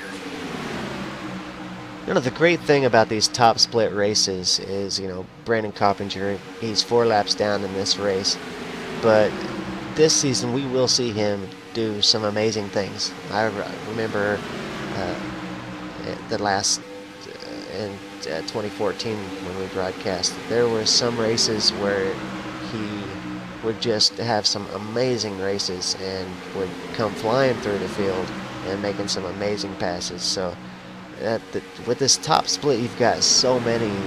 Of course, all the drivers have to be excellent drivers to be up here in the top split, but you have so many fantastic drivers that each and every one of them is a star in their own right. Each of them will have a great race this season, and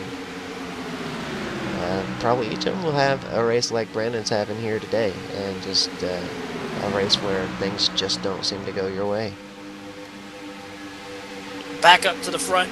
Ryder Smith was trying to make a challenge on Michael Conti going through 1 and 2. He had to back out of it a lap ago and lost all that momentum, and he had to fall all the way to the very end of this train as they go through turn number 1. But surprisingly, he kept his cool. Just said, I'll fall back in line. Yeah, when you lose that much momentum, that's about all you can do is just hope to get into that draft and get your momentum back up before they get away. And he's luckily able to do that. And now we're seeing him pull back up to the pack there. And now it's just kind of a waiting game. He's got to wait till the intensity picks back up like we've seen earlier. And then I think he'll be able to work his way through these cars and get his way back up toward the front. As we see that outside line with Ray Alfala starting to make that jump as he goes on the outside of Santiago Tiers with help from Dylan C. Jones. And it looks like Ryder Smith is trying to go with him as well. Ray Alfala getting a huge run on the outside of Taylor Hurst. Jordy Lopez goes up there to the high side with Ray Alfala. Only time will tell because these guys are starting to get real antsy now. Yeah, we're hitting that point in the tires where the cars aren't sticking as good. Jordy Lopez way down low. What the heck happened there? Lopez had to make a ditch run as he had to go all the way to the grass. I don't know what happened there, whether he had something wrong with his computer or what, but he shot all the way down. Yeah, I think he got kind of pushed, and the car got pointed that way. And at 200 mile an hour, it was he just kind of had to roll with it. If he would have made any drastic changes to his steering or anything, the car would have spun and he would have lost complete control. So just by keeping everything steady, he's able to keep control of that car. And he fell back to 8th, but he's still in this thing. I must say, incredible car control from not causing a much bigger situation, but that could have been absolutely disastrous, and he kept it all under control. Side by side up at the front, Ray Alfala, Michael Conti, Zach Novak, and Dylan Jones in a four-way battle here up at the front. It's definitely getting exciting again up here at the front of this field. And Zach Novak doesn't know where to go. Zach Novak goes to the high side behind Dylan C. Jones. Slots in front of Taylor Hurst as well. But here comes Ryder Smith. Zach Novak doesn't know where he wants to go, whether he wants to go to the inside line or to stay on the high side. He really doesn't know where he wants to go. Inside line, outside line, in front of either Dylan C. Jones or Ryder Smith. But it looks like at that time, at that pass right there, that was Ray Alfala who took the lead away from Michael Conti. But Conti does not want to give up on getting the lead back from Ray Alfala. These two know each other's racing style from the NASCAR Peak Antifreeze Series powered by Iracing. And you talk about some of the greatest iRacers you could see as far as oval racing. These guys know exactly what to do and put on one hell of a great show.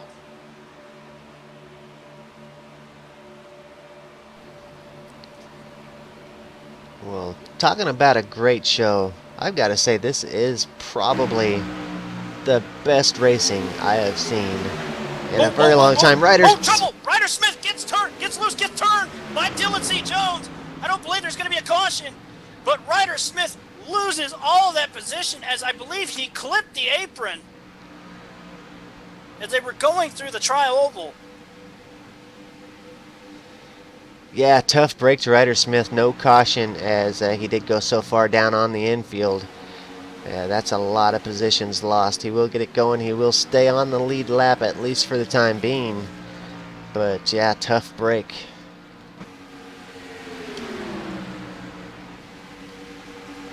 From what I saw on the replay, there was no contact. He just shot dead left and clipped the apron and lost control. Somehow he kept him from coming back on the track. I will say, awesome job, dude. That was one heck of a save.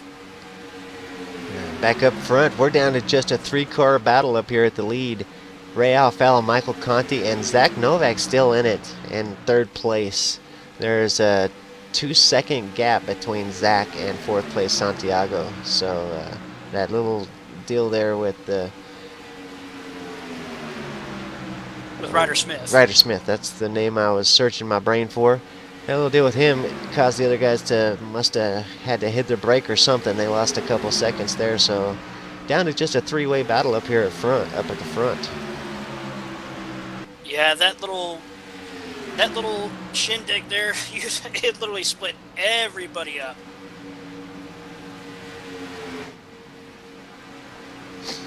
Santiago and Dylan Jones still in a battle for fourth and fifth.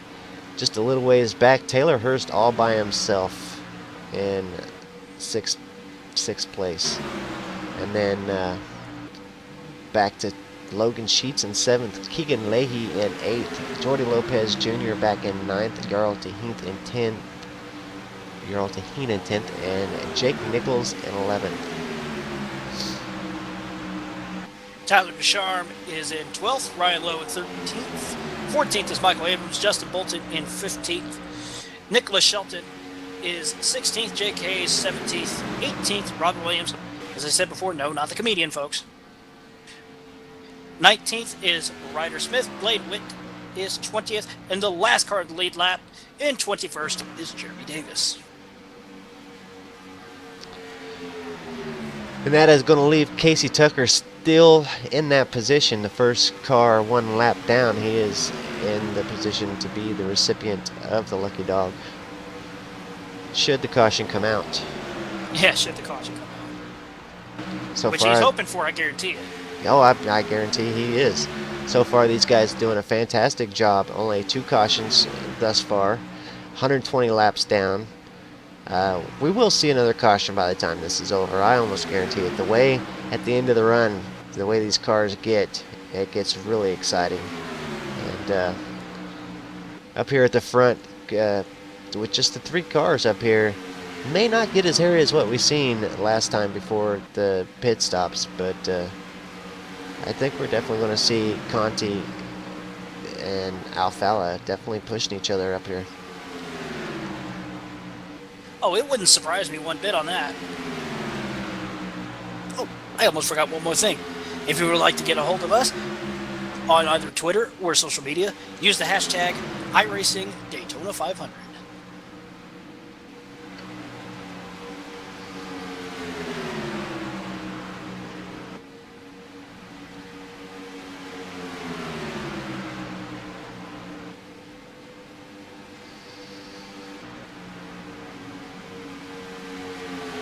Still a 3-car breakaway between 4th place and 3rd place. Zach Novak somehow still hanging on to that lead group of Michael Conti and Ray Alfala.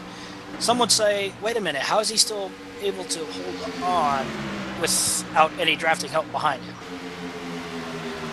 Well, he's got the draft up front, and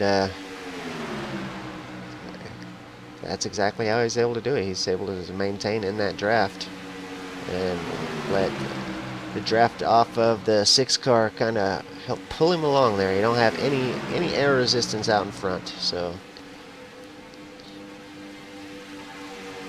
you can see him struggle though just a little bit.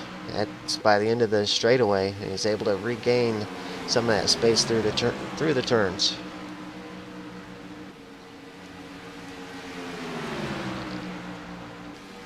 Pretty soon, I guarantee you that green flag pit stops will be coming up soon. Oh, wait, who am I kidding? Yeah, they'll be coming up soon, which means it's going to be interesting to see. Wait a minute. Here we go. Phil's coming in, right as I was saying. Leaders are coming in as Taylor Hurst is in the first on pit road to start that round of green flag pit stops. Followed by Logan Sheets, Keegan Lee, and who else? The way the cars are going by, it's hard to tell. Jordy Lopez and Casey Tucker.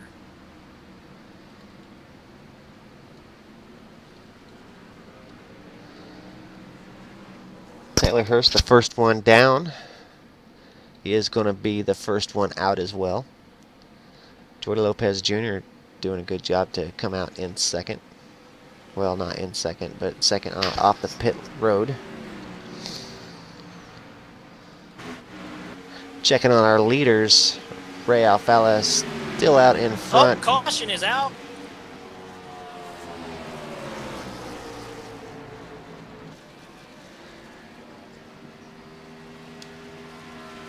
Oh, Mason Dahl. Let's take a look at the race recall replay and see exactly what happened to Mason, as that's about perfect timing for a pit stop. There will be those guys that have already completed their pit stop. I think they'll be pretty happy about that.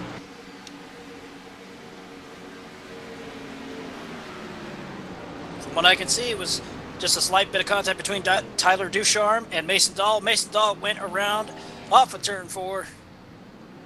No contact with any other cars again.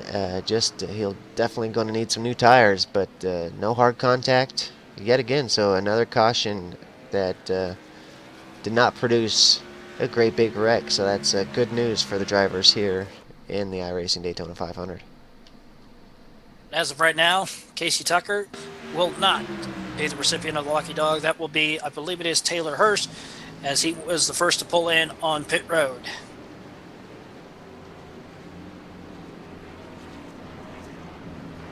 I bet you Casey Tucker's going, crap, should have stayed out.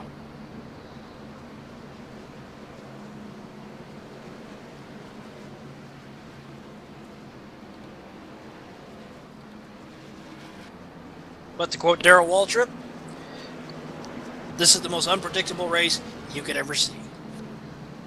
Whether it's the actual Daytona 500 this Sunday or the NIS Open Daytona 500. You never know what's going to happen. Definitely just the nature of the race itself is it just lends it to be just unpredictable. You know, just the speeds and the drafting and having to be so close to the other cars, and then you got the pit stops that come into play, and that's exactly what happened here. As we see the leaders on pit road now, first, second, and third, followed by a group of other cars. The rest of the top 10. Question is, who's going to be the one to beat out Ray Alfala? And it looks like it's going to be Zach Novak. Nope. I thought Zach Novak was going to beat Ray Alfala off of pit road.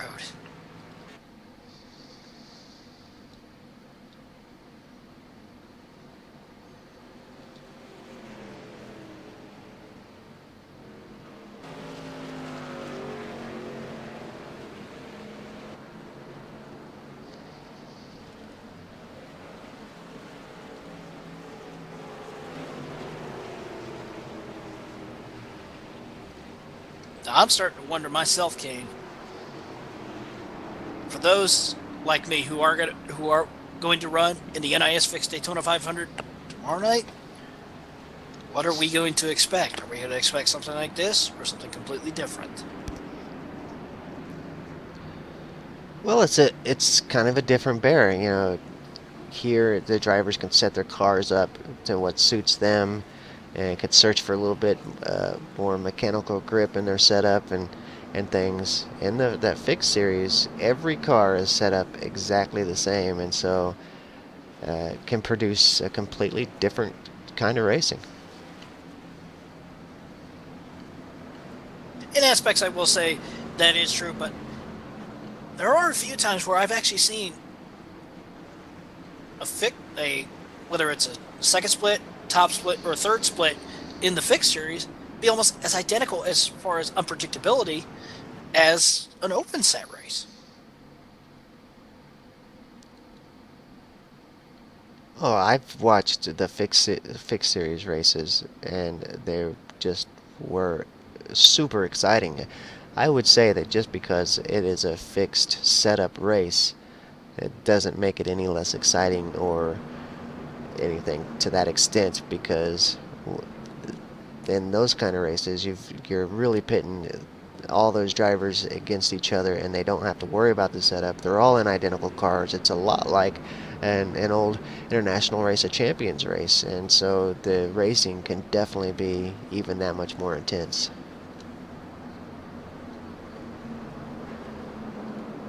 And it's times like these I just say, I wish someone would bring back the IROC series, but I highly doubt it's going to happen because we don't know where the assets were sold to. It was a favorite of mine growing up to watch that series every year.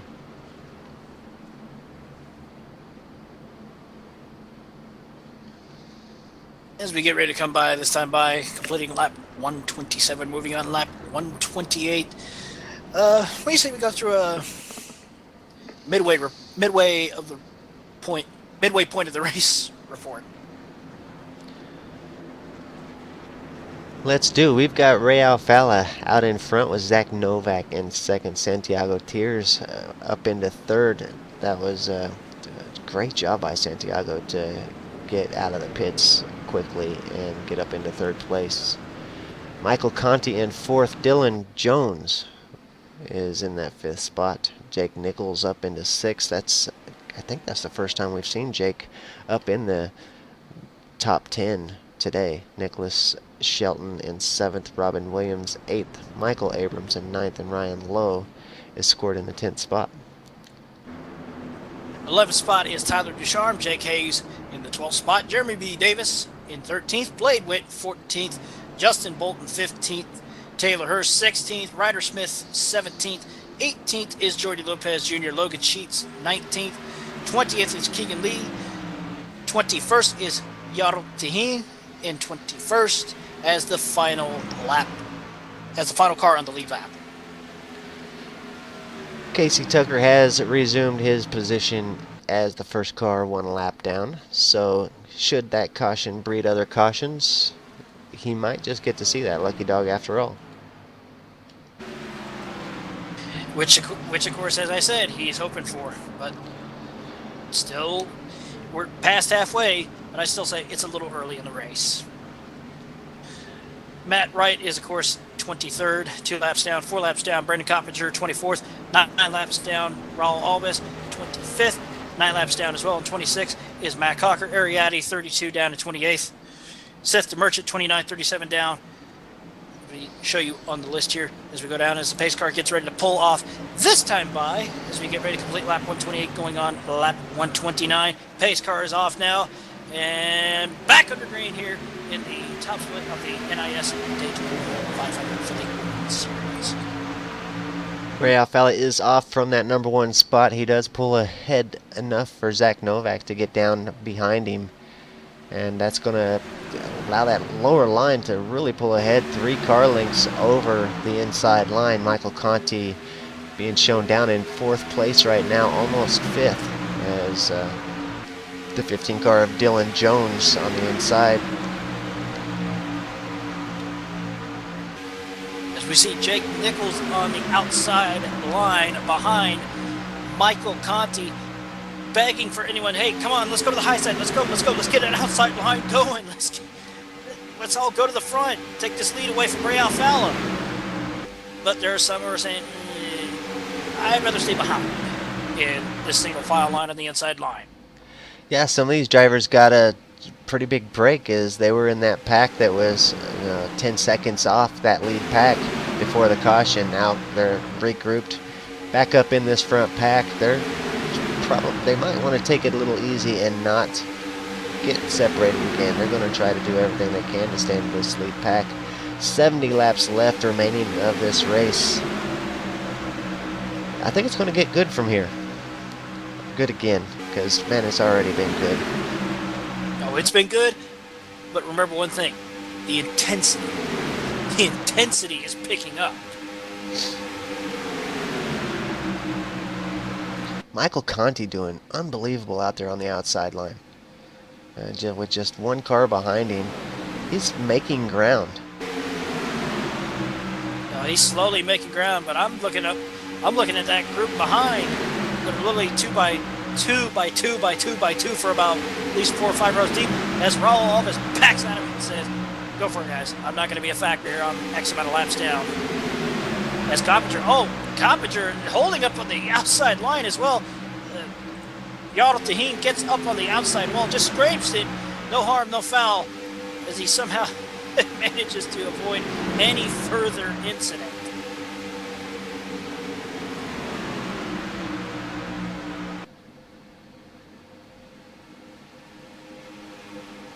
Okay, was I the only one that just saw a huge puff of engine smoke?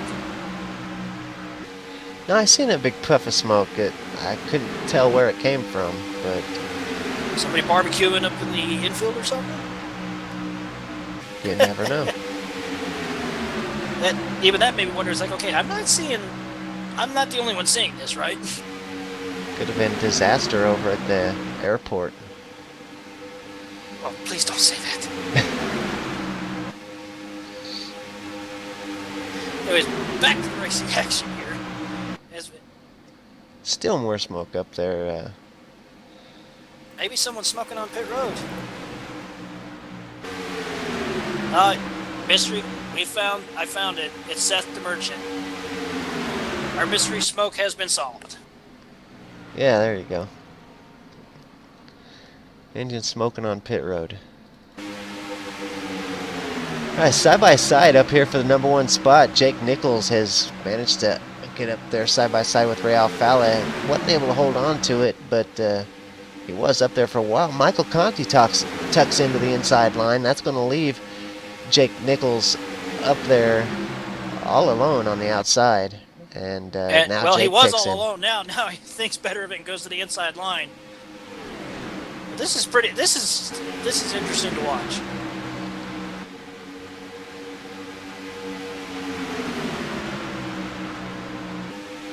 Yeah, drivers seem to be back into just driving mode, letting some of those laps tick down.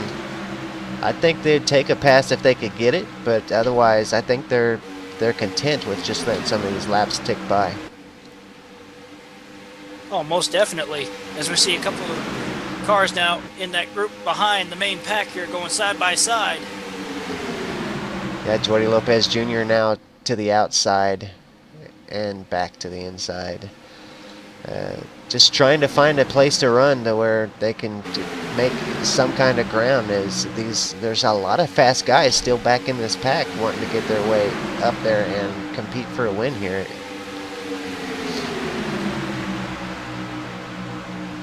Absolutely. But as we see Justin Bolton get kicked up to the high side on the outside of Jordi Lopez as they come off of turn number 4 here. Here comes Taylor Hurst as well on the inside of Justin Bolton. Taylor Hurst just doing everything he can to make his way back up towards the front.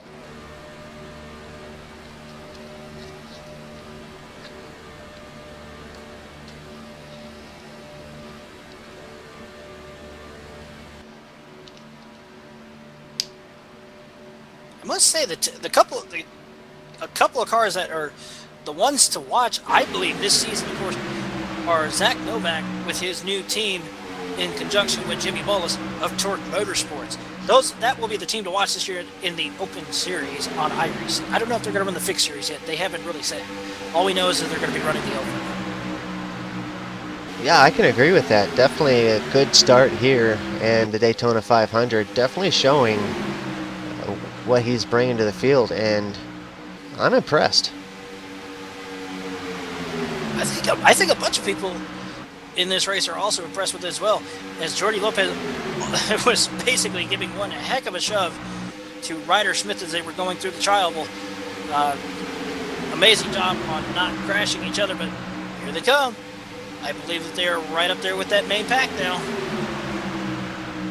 Yeah, Ryder Smith, another driver that I'm going to keep an eye on this year, as he's came back through the field a couple times already to get himself back up to the front. So definitely a driver with some enthusiasm. As they come up on a slow car here, that slow car up on the high line in turns 1 and 2, they should be able to make it by him. No harm, no foul. That is the 25 of Mason Dahl that they are just screaming by down the Daytona super stretch here.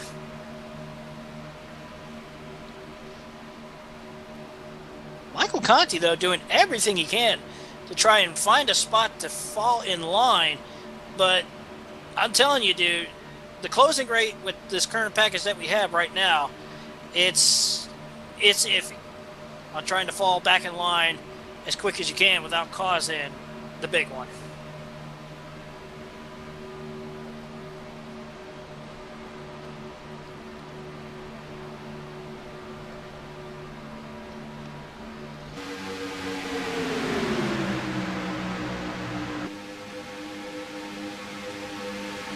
As we see Jordy Lopez make a run on the outside of Ryder Smith, followed by Michael Abrams. And it looks like Taylor Hurst is trying to go with Michael Abrams. Taylor Hurst washes up the track just a little bit, keeps it off the wall. But here comes Dylan C. Jones behind Jordy Lopez. He's trying to help get that outside line going. There's a bunch of people that are trying to get the outside line going as well, but they fall back in line on that inside. On the inside line, thinking better of trying to make that run on the outside. But here we go again. It's the most uncertain thing you can do. Whether you want to go to the inside, stay on the inside, or go to the outside and try and make that run. Yeah, Ryder Smith and Jordy Lopez Jr. definitely making up some spots here. Contact between Ryder Smith and Jordy Lopez. Lopez doing a hell of a job to save it from spinning out and causing any further contact with anybody else that was either in front of him or behind him. Now that was a real sketchy moment there. Another one to add to the list over here. Yeah, really impressed with Ryder Smith as he's coming back through the field. We're going to see him up here at the front competing at the front of this field again. So, great job from Ryder. Michael Conti all the way to the wall entering turn one. I thought he was going to try and make another run at it, but looks like he falls back in line. As we see Dylan C. Jones with Taylor Hurst as they come off of turn number 2 there. Dylan C. Jones gets hung out to dry now on the outside line as Taylor Hurst says goodbye. Yeah, Dylan Jones now going far back. He lost a lot of momentum. Back to 17th so far. And still dropping, but wait a minute. There's Ariadne. He's back on the track again after a blown engine. That's the one thing, though, about the damage repair system. Get you a fresh engine in there, despite how many laps down. Pick up some points, call it a night. Whereas with years past, it would be too much damage, we're done. Yeah, and there's definitely a chance for him to make up several positions now by getting that engine repaired. It may have taken half an hour to get it done, but he'll get out there, get enough laps made to, he'll probably gain 2 or 3 spots out of it. Yep, back up to the front now. Here comes that outside line. It's starting to form with Michael Conti in the lead as he's on the outside. Yeah, things are definitely starting to heat up here up at the front. We've got 57 laps left, so this race is definitely... Ooh, almost contact between Ryder Smith as well as Nick Shelton in the number 3 as they were going through turn 2. Everybody having to back up the throttle just a little bit to avoid running into the back of other people in front. An amazing job by those who were behind the 27 and the 3 for not running into the back of them and causing what could have been a more disastrous situation, but it's getting close. We're getting close to that 50 to go marker, and we're really picking up the intensity now. Yeah. Ryan Lowe up here in 6th place. Great job from Ryan Lowe. Ryan, definitely a driver that you'll see use strategy throughout the season, and we haven't seen him up here all day, but now getting close to the end of the race. Here he is up here in 6th place right behind Michael Conti, so he could definitely end up at the front of this field. And that would not surprise me one bit if he did get up there. But still, though, side by side, it looks like we got 3 wide in the back. Well, it was almost 3 wide, but we thought better of it as they were racing against Michael Abrams.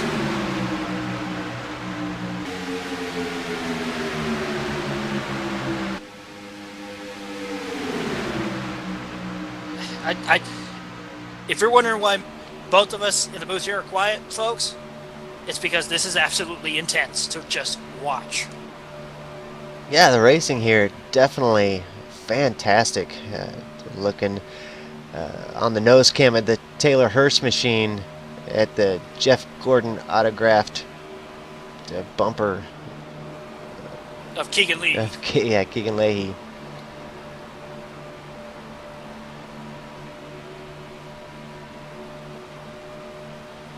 don't know. They're guys that are just they don't know what they want to do. Whether they want to go to the outside, help those guys that are up on the outside, like Michael Conti and Jordi Lopez, or fall back in line and wait until 20 to go or so. The outside line's definitely coming too. I think within the next couple laps, we're really going to see some pressure from that outside line.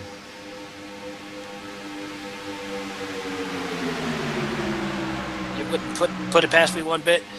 One driver to make a note of that has just fallen out of the race. Seth DeMerchant has unfortunately fallen out of the race. And contact between the 11 and the 17 of Tyler Ducharme as they were going through turns 3 and 4. I don't know if that was payback or if it was accidental, but they all somehow saved it, and I just happened to catch it out of the corner of my eye. But that pretty much tells you it's getting close to crunch time. Well, actually, it is crunch time right now, if you want to put it that way. Definitely, we got one pit stop left, and these guys will be racing to the end. As we see Michael Conti in the lead, followed by Zach Novak, Ray Alfalo as they're going by the number 28 of Brian Doucette. Now Zach Novak to the inside of Michael Conti. He's going to take over that number 1 spot. Slower car on the outside. Yeah, I was about to say they have to watch out for that slow car on the outside. But here comes Ray Alfalo helping Zach Novak. And Zach Novak will take the lead this time. Will take the lead at the line. But the question is, for how long? Right, he's got Michael Conti out on the outside with Keegan Leahy, and those guys have been quite the pair to push each other around and get each other up to the front. Keegan Leahy's pushed Mike Conti up to the front several times now, and I think we'll see him do it again. Wouldn't put it past me to see that happen if it does. But it's pretty much right now, it is crunch time. As we complete lap 148, moving on to lap 149.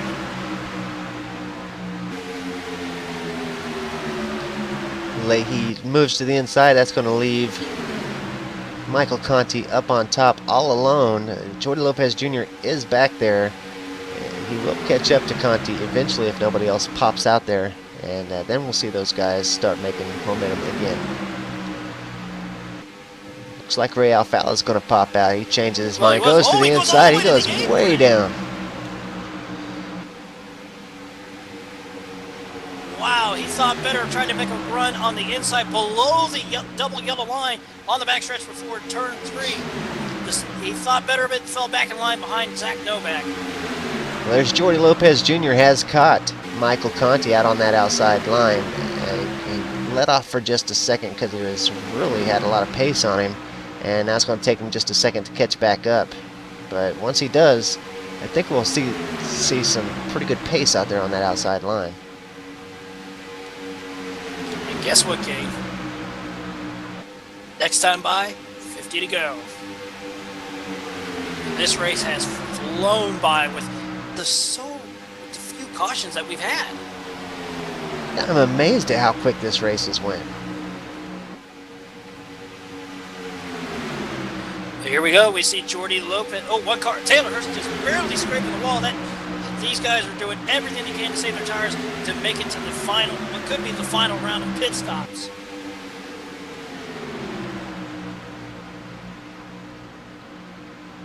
As we see Michael Conti with a huge run, it looks like, on the outside line, going through turns 2, exiting turn 2 now with Jordi Lopez, and here comes Keegan Lee up on the outside. The question is, will Zach Novak be able to hold that momentum as they go to turns 3? It doesn't look like it, folks, as Jordi Lopez gets Michael Conti to the lead. New leader this time by will be Michael Conti.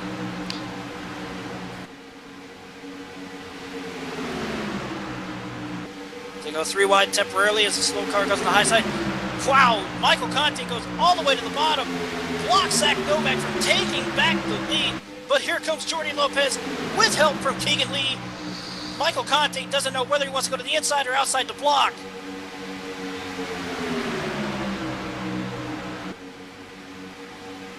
Yeah, this is where this is the stage in the tires where the racing really gets good. The cars are starting to shuffle around, and the guys are definitely getting to that last part of the race where they want to really start making position.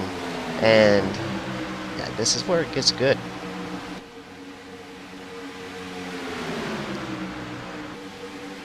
I will wholeheartedly agree with you there as we see Nicholas Shelton get a little bit loose coming off of turn 4. No harm, no foul, but it is definitely picking up here as Jake Nichols is on the outside of Ryder Smith as they go enter turn 1 now. Keegan Lee moves up to the high side just a little bit and now moves back down low. He's holding up both the inside and outside line, doesn't know where to go as they come off of turn number 2.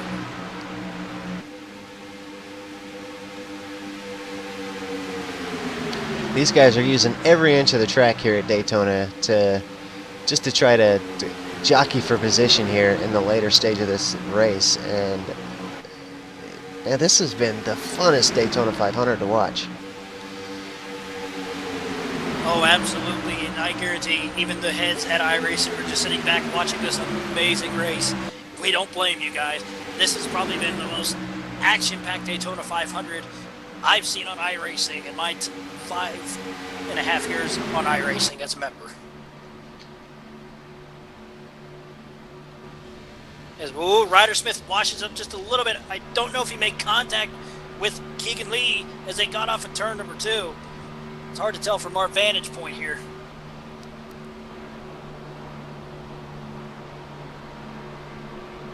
Now you talk about some of the most amazingly skilled drivers on the iRacing service now as we see Ariadne. They're coming up on Ariadne now, slow car, and they fall single file as they go by on the outside through the trial, but here entering turn number 1.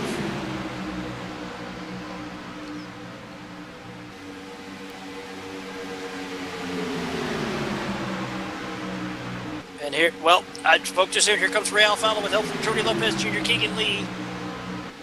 Coming up on the outside, Michael Conti goes all the way up the block. I don't know how he didn't wreck there. He went all the way up, saw Ray Alfalo, held up the momentum as much as he could, but it didn't look like it didn't stop Ray Alfalo much, as here comes Jordy Lopez trying to help Ray Alfalo, the 2 Fords, up against the 2 Chevrolets. This is what you would want to see, especially in the real Daytona 500, and I guarantee even if the heads of the manufacturers of both Chevrolet and Ford were watching this, they would be going absolutely insane to see 2 Chevys and 2 Fords go at it for the lead in the top split of the NASCAR iRacing Open Series Daytona 500. Kane? I tell you what, Jordy Lopez Jr. has done a great job pushing drivers up to the front today. I don't know if he's going to get the chance to get up there himself, because he seems like he just keeps pushing everybody else up there, and then they get down, leave him up top, and so he falls back down, and then he does it all over again. But great job for Jordy Lopez Jr. today, at least pushing people up to the front. Yeah, Michael Conti moved back up in front of Ray Alfalo as they came off of turn number 4, because he saw that Alfalo had that huge run. Now he's going to fall back down to the inside line, leave Ray Alfalo hanging as well as Jordy Lopez, who falls pretty much goes to the inside line. Jordy Lopez Jr. is going to get to the inside of Ray Alfalo and get up to the bumper of Michael Conti. That's going to put Ray Alfalo to the outside. They might just get around Ray. Ray luckily has got some help there from the 10 of Zach Novak, who's been up front all day long. So fantastic drive from Zach Novak. Indeed. This has been some of the most intense racing as Michael Conti took the lead away from Ray Alfalo that time by. But the question is, who's going to go where? Oh, that's a little sketchy there, Jordy. That was really sketchy there. But here comes Ray Alfalo with the momentum now as Michael Conti is a sitting duck on the inside line. They are going to blow by him. Ray Alfalo back to the lead with Jordy Lopez in second. It looks like Zach Novak will fall in line in third as they go to the high side to avoid Mason Dahl on the inside line. But that momentum on the inside line, they have got to figure out where to go with Mason Dahl on the inside line. Dahl moves to the inside, gets out of the way as best he can. No harm, no foul. Michael Conti from first all the way back to fourth that lap. So great job to those other 3 for sticking together, getting around him. But Michael Conti's definitely got his work cut out for him to get back into that first place position. Yeah, he's definitely going to have to find a way to either work with Zach Novak. Well, Guess he heard me. He's going to try and work with Zach Novak as they go to the outside line of Jordy Lopez Jr. and Ray Alfala. Ray Alfala tries to move up to the high side to block, and Zach Novak thinks better of it, can't decide whether he wants to go to the outside or stay on the inside line. Michael Conti is starting to lose a little bit of ground as they come off of turn number 4. Oh, one car! Oh, trouble in the back! Jake Nichols gets hit from Santiago Cheers. One car goes around as well. That is Raul Alves. Caution is out again. And here we go, boys. Let's take a look and see exactly what happened there for Raul, and race recall replay here. Raul on the inside line. He pushed Jake Nichols up into Santiago Cheers. Looked like it was just a little bit of an arrow push situation. And as we see, they pretty much just ricocheted off of each other. Santiago saves it somehow. Jake Nichols goes all the way to the inside wall, makes decent contact with it. Don't know if it's going to affect the handling of his car, but Raul Alves gets shot all the way across the grass, and surprisingly, everybody misses him. I must say, another job well done on those guys that were missing cars that were sliding. Yeah, another wreck where it didn't look like a bunch of hard contact was made by the cars. I mean, Raul never did hit the wall, and I think Jake Nichols touched the wall a little bit, but his car don't look like he hit it too awful hard. So I think these guys definitely will be able to finish this race. But that was the perfect timing for a pit stop to get the pit stops out of the way and get this race finished. You took the words right out of my mouth. I was about to say, this was absolutely perfect timing for what could be the final round of green flag pit stops, but of course that's now out of the book. It's now caution flag pit stops. Which that'll put everybody out here all at the same time and let everybody have another final run at it. They won't need to pit again with less than 40 laps to go. I would say that we won't see anyone pit again unless they need repairs.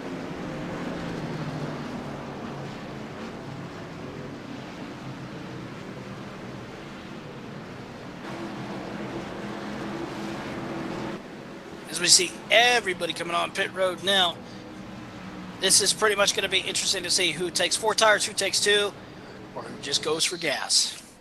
But I guarantee you, everybody's going to go for the full set. 4 fresh Goodyears, 4 fresh Goodyears, a full tank of gas, clean windshield, and try and beat the other person off of pit road.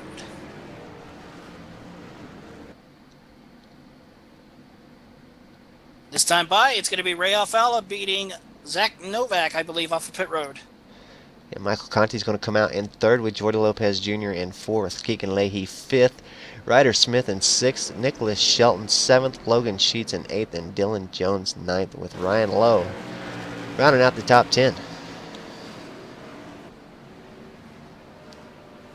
And now, with about 39 to go, it's picking up, gentlemen. Yeah, this is it. We might see another yellow flag or two, but this is definitely the run to the finish here for these guys. And we thought it was intense so far.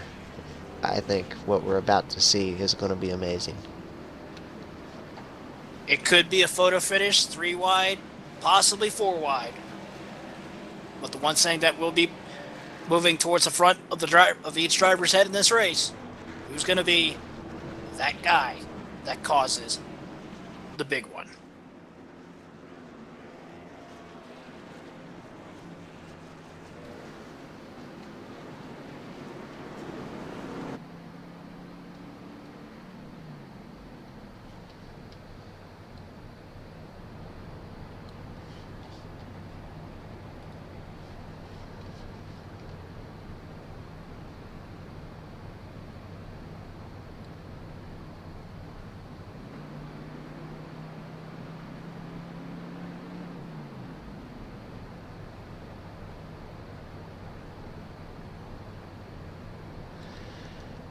do want to take a second to thank all the viewers for coming and joining us tonight here on iRacing Live, or if you've just joined on the V8s Online YouTube page.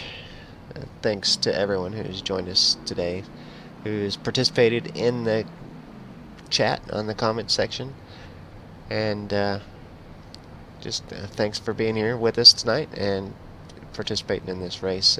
Fantastic race here tonight in the Iracing.com Daytona 500.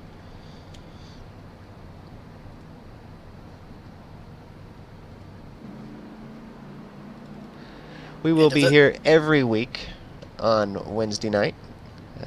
The race should go live right around 7:50 p.m. Central Time, 8:50 p.m. Eastern, and the race itself starts right at the hour, so 8 o'clock Central, 9 o'clock Eastern, and we'll be broadcasting this nice NASCAR iRacing series all season long. JD should be back with us next Wednesday, and that'll be a lot of fun. Oh, it's always fun to listen to JD on a broadcast. JD, wish we were here, man, but looking forward to hearing you back in the booth again next week when we go to Atlanta for round 2 of 36.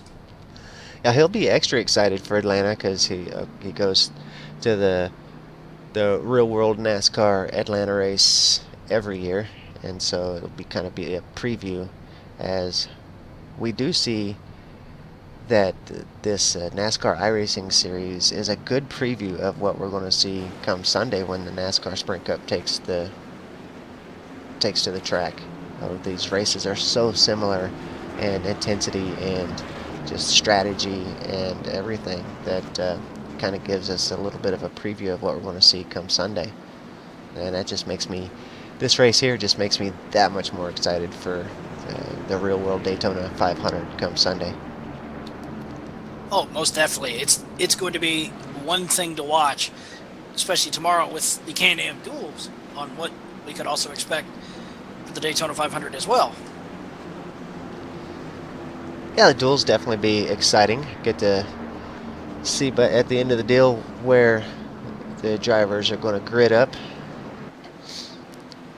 Just a little bit more racing to start off the season.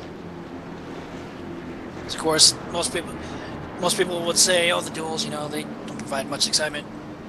I really beg to differ on that one, because it's right. The duels are right up there as far as unpredictableness. I mean, look what happened a couple years ago with Clint Boyer. He went airborne. Anytime these guys get lined up at Daytona Speedway, it's going to be an exciting race. And now back to the action as pace car pulls off this time by green flag. He is back in the air, and Ray Alfaro makes that jump back into the lead. The question is, how long will he be able to hold that lead? Zach Novak and Michael Conti back behind Ray Alfala. They're going to go. They're going to go to the outside and try to get a Ray Alfala. Yep. As they try to get a run on the outside of Ray Alfala there. It looks like it's going to happen now as Zach Novak, with help from Michael Conti, moves onto the inside line. Ray Alfala. Now he moves back to the outside line. There's a new one, Ray Alfala. But here comes Ray Alfala, speaking of. Here comes Ray Alfala back to the inside line, takes the lead back from Zach Novak as they head off towards turn number 1. Keegan Leahy getting right into the mix there, as well as he finds himself up into second place now. Yeah, Keegan Leahy's washed up a little bit, almost made contact, kept it off of Zach Novak as they came off of turn number 2. And Michael Conti is doing everything he can to help Zach Novak get the lead back. But of course, we all know Conti wants the lead back, and he is wanting the win here at the Daytona 500. See, Logan Sheets has a fan in the chat room. Logan Sheets back in 8th place. He's back behind Nicholas Shelton in that 7th place spot. Working hard to make his way up to the field. He does have some time to get it done. And we'll definitely keep an eye on Logan, see how he finishes up here. And you talk about drivers multitasking. That's one way to do it. Listen to the broadcast while racing at the same time. Looks like that outside line is not going again. As Ray Fowler, he moved up a little bit, but that was just to arc his corner entry into turn number 3.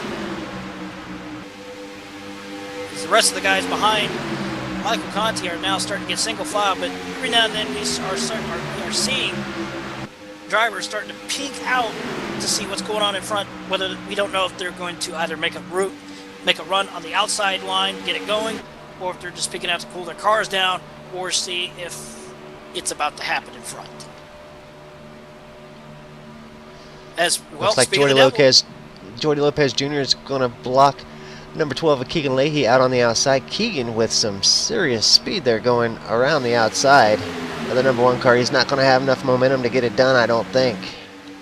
I don't think he is either, but I think Keegan wanted to make that run on the outside on his own. But you talk about some help from some very well-known racers, Zach Novak, Michael Conte. He's definitely doing one heck of a job racing against the veterans of the series, especially those from the Peak Antifreeze series. This is one way to get yourself noticed.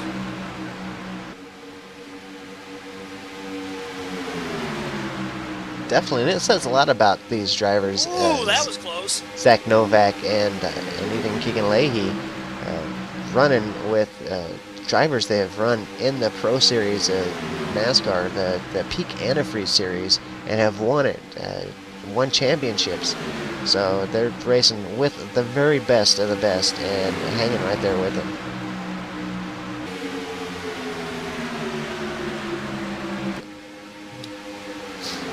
Keegan Lee, he doesn't know where he wants to go, whether he wants to go to the inside line or the outside line. Because those guys, they get those huge runs up on the outside line. You have to literally do like what Dale Earnhardt Jr. did in last year's Coke Zero 400. Move up to the outside, move back to the inside, move back to the outside, move back to the inside to hold that position. But with the way these guys are going, even if you move down as quick as you can, that hole, it fills up quick. Yeah, it does, and so these guys definitely got that part. That's all part of the strategy. You got to be real careful moving out to the outside lane to try to block those guys, because the lower lane can come and block you out there, and then you're stuck out on the outside, and they get around. So it's definitely a tough decision on what to do there. But Keegan Leahy's showing that so far he's made the right call. Absolutely, he did for now. But Zach Novak is still trying to say, "Come on, Michael, push me! I want to get back in the lead." But Michael Conti has to have help in order for that to happen. But it looks like Keegan is still undecided on where he wants to go. But here comes Zach Novak doing everything he can to hold that position up on the outside to prevent Keegan from moving up. Still seeing the two Fords on the inside and the two Chevys on the outside, just like we've been seeing for dozens and dozens of laps here. The same two cars definitely racing hard against the other same two cars. Keegan Leahy out in front of him, but maybe not for long. Zach Novak now side by side with the 12 car. And it's like I said earlier, if you're one of the heads of two of the biggest names as far as the automobile industry, Chevrolet and Ford, you would actually want to see this, because this is some of the most exciting racing you can see. Here comes Zach Novak on the outside, takes the lead away with help from Michael Conti, away from Keegan Leahy. Here they go, sliding down to the inside. Time that move perfect. Absolutely, boom, done. New leader, Zach Novak, as they come off of turn number 2. Yeah, kudos to Zach for giving it enough time to allow Mike Conti to come down with him. He didn't leave Mike Conti up there to just fade away. He made sure and left Conti enough room, which you just don't see that very, very often. Usually as soon as they get just out in front of that car below, they pull down and leave the pusher up there to fend for himself, and it usually ends badly for the pusher.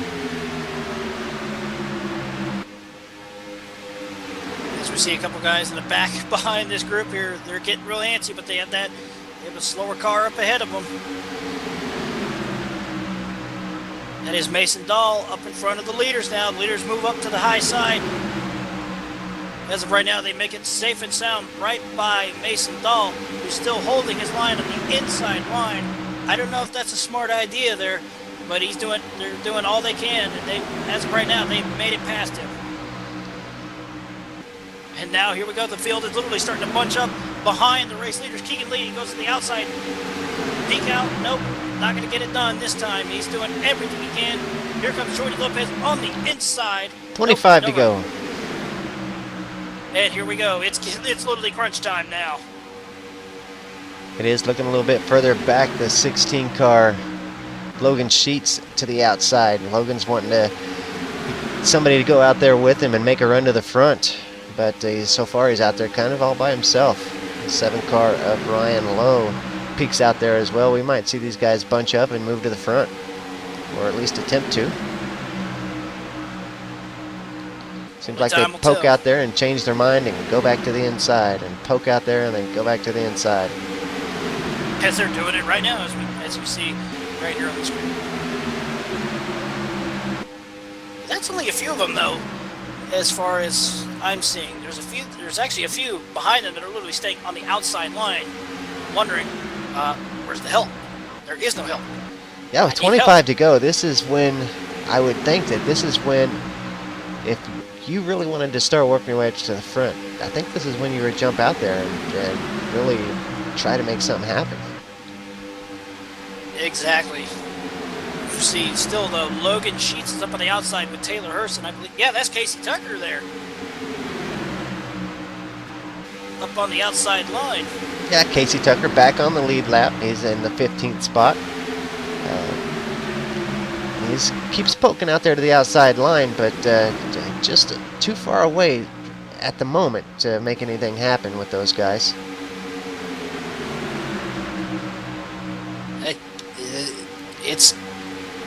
It's getting interesting again. It is. It always was interesting. Who am I kidding? But you have to time these moves perfect in order to get to the front. As of right now, there are some guys that are just waiting until I'm going to venture and say maybe 10 or 5 to go before they say, okay, enough's enough. Here we go.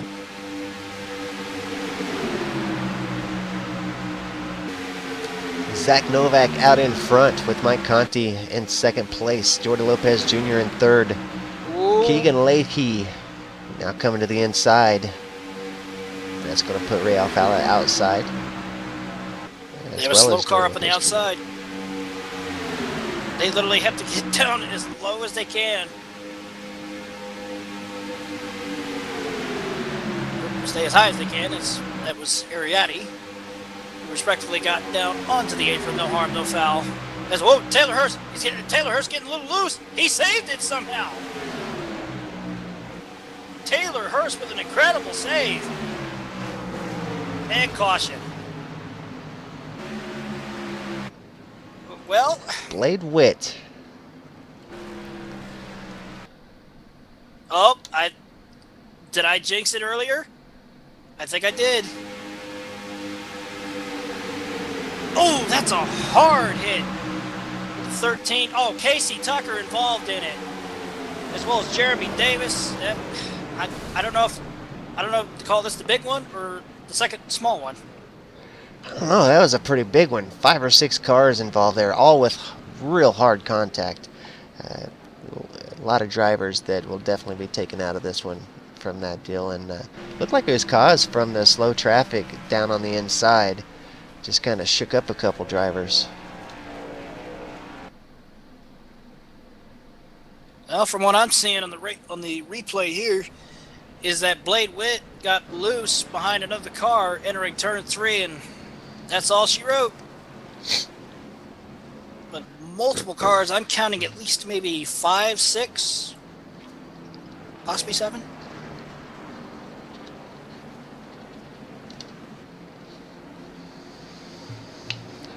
Yeah, and it don't look like any of those guys got light contact. It looked like everybody that made contact there. It was very significant contact. Everybody's hitting pit road again, Justin. Now that's surprising. I'm actually going to update the car count that was involved in that wreck. 7, as we included Raul Alves, who had nowhere to go, as well as Michael Abrams, who tried to avoid it on the inside line, but unfortunately he got hit as another car that was involved in the wreck slid down and hit his car.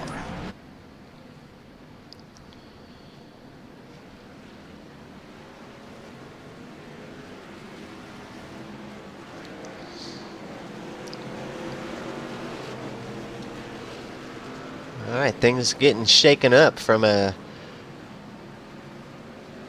last pit stop here with 20 to go. I'm showing Logan Sheets out in front with Jarl Taheen in second, Keegan Leahy in third, Michael Conti fourth. Zach Novak in fifth, Ray Alfala sixth, Jordan Lopez Jr. back in seventh with Nicholas Shelton in eighth, Ryder Smith in ninth, Dylan Jones rounds out that top 10. Getting reports here, we now know the other car that was involved, that started the wreck, that was involved in the wreck as well, correction. It was contact between Tyler Ducharme and Blade Witt as they entered turn 3.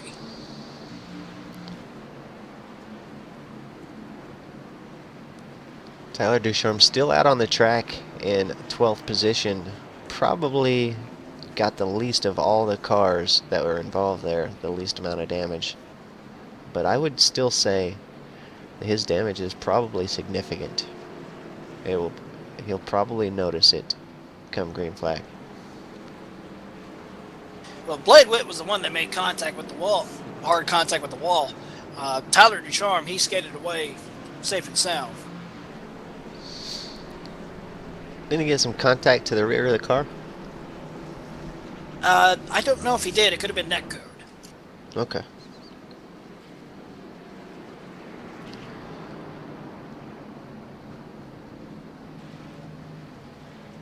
But it's 20 to go right now. Oh, man. Get ready to get up off your seats, folks. Don't go anywhere. Yeah, the final pit stop really shook things up. We've got Logan Sheets up in the number 1 spot, Jarl Taheen in second, and Keegan Leahy in third. And, yeah, so this is definitely going to be exciting.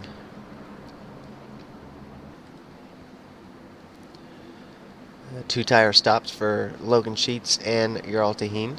Everybody else with 4 tire stops. I'm calling it right now. The 4 tires will do much, much better than the 2 tires.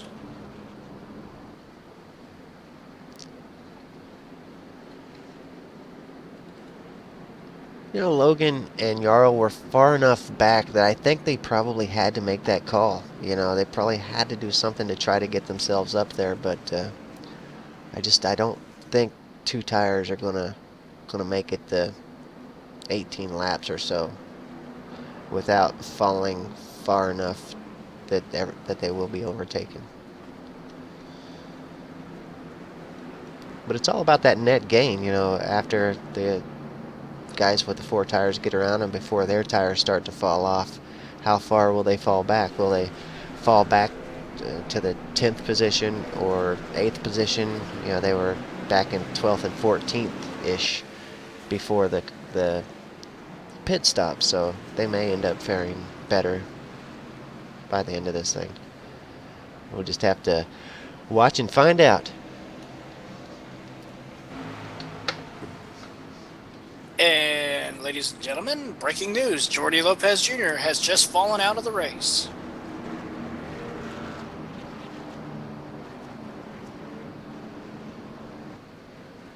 For those who are Jordi Lopez fans, this is not what you wanted to see.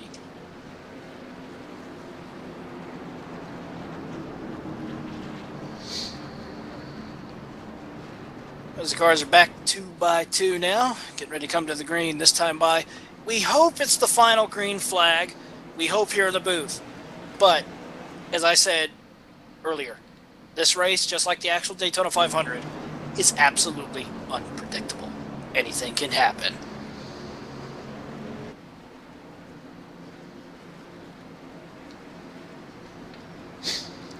Lights are off on the pace car. These guys are lined up 2 by 2, and Logan Sheets bringing us around to the green flag.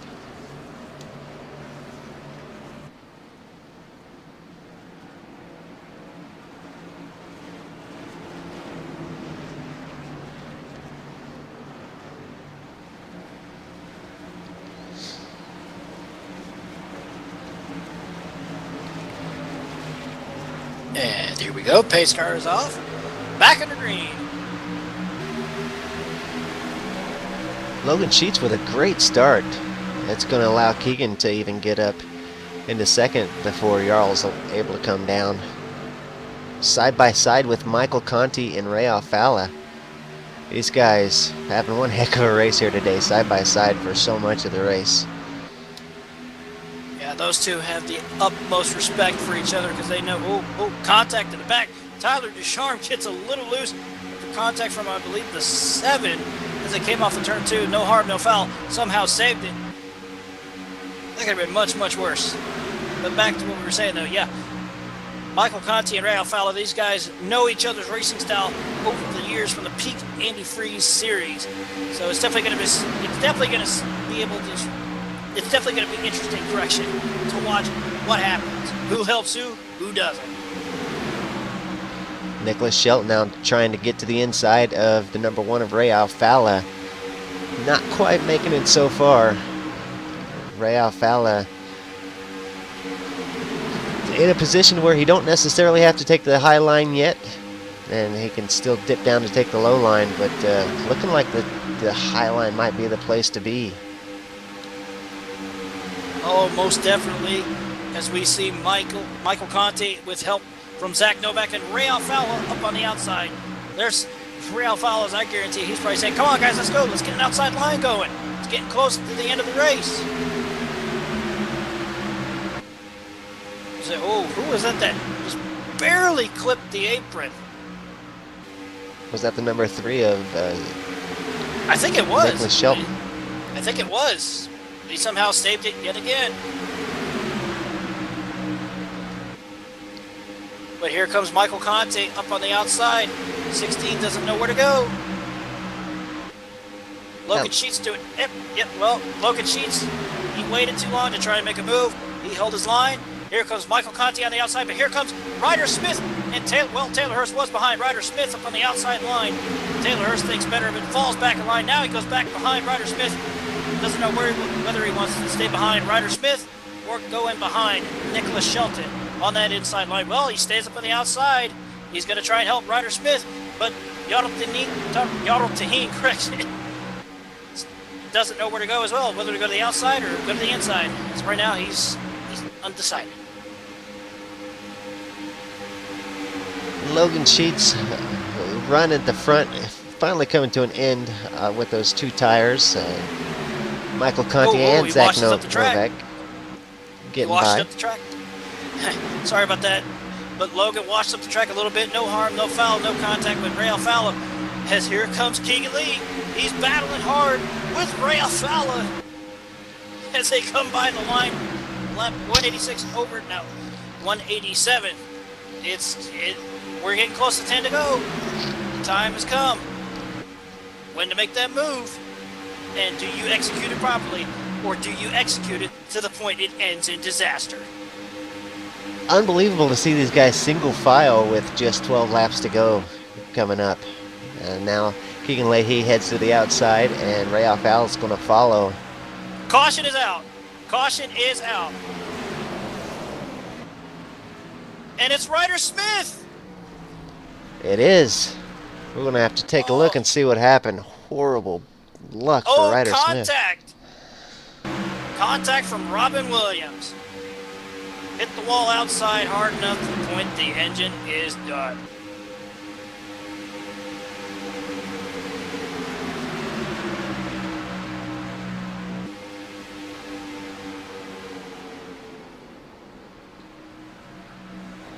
Yeah, tough break for Ryder Smith. Worked hard all day long to get up there in a fighting chance, to have a fighting chance at this thing.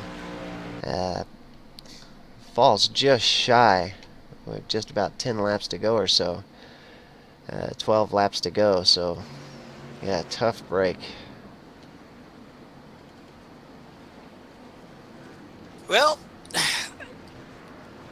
I think I jinxed it earlier when I said cautions breed cautions.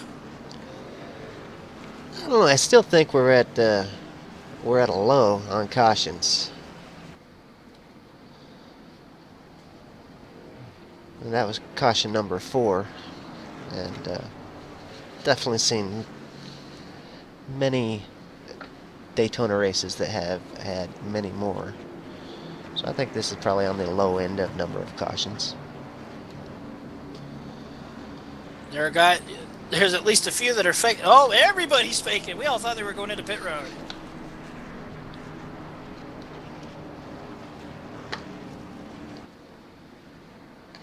All to go. Anything can happen now. Yeah, we'll have around 9 of the most intense laps of the race whenever we go green again. So, there of course is that chance that we might get another caution. With those guys pushing as hard as they will be to try to get to the front. It's definitely going to be interesting for sure.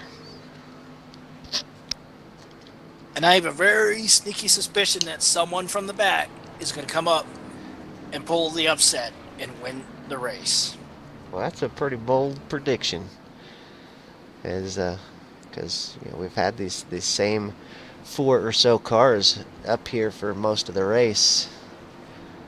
Up here at the front, they've been working awful hard to keep these spots up here.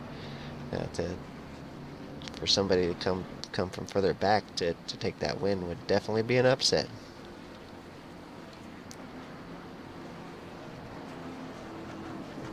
And I'm hoping my bold prediction does happen, but with my last name and my luck, that's doubtful.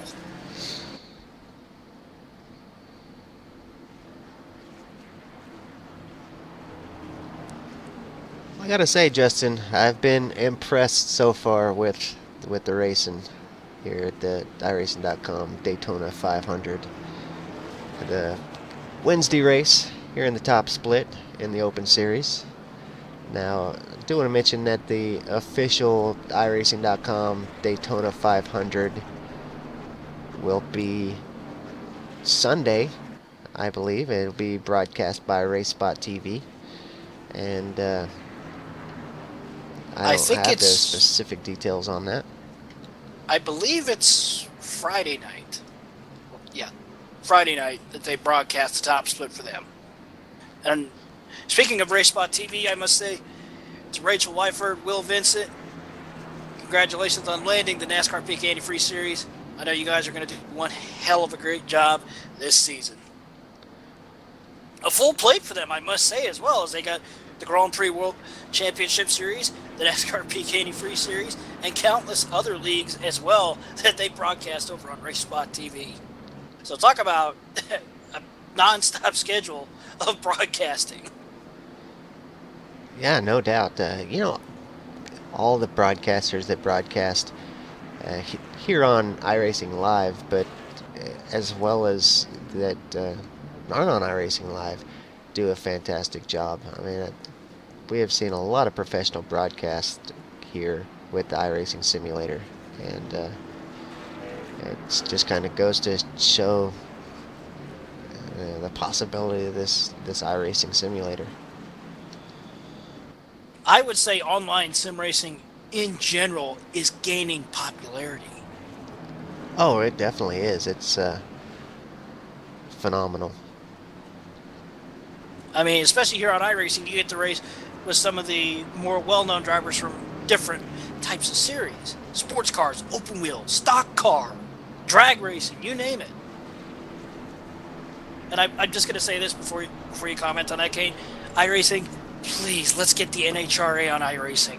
There are many of us on iRacing that just want to feel the power of either a top fuel funny car, a pro stock car, or a top fuel dragster.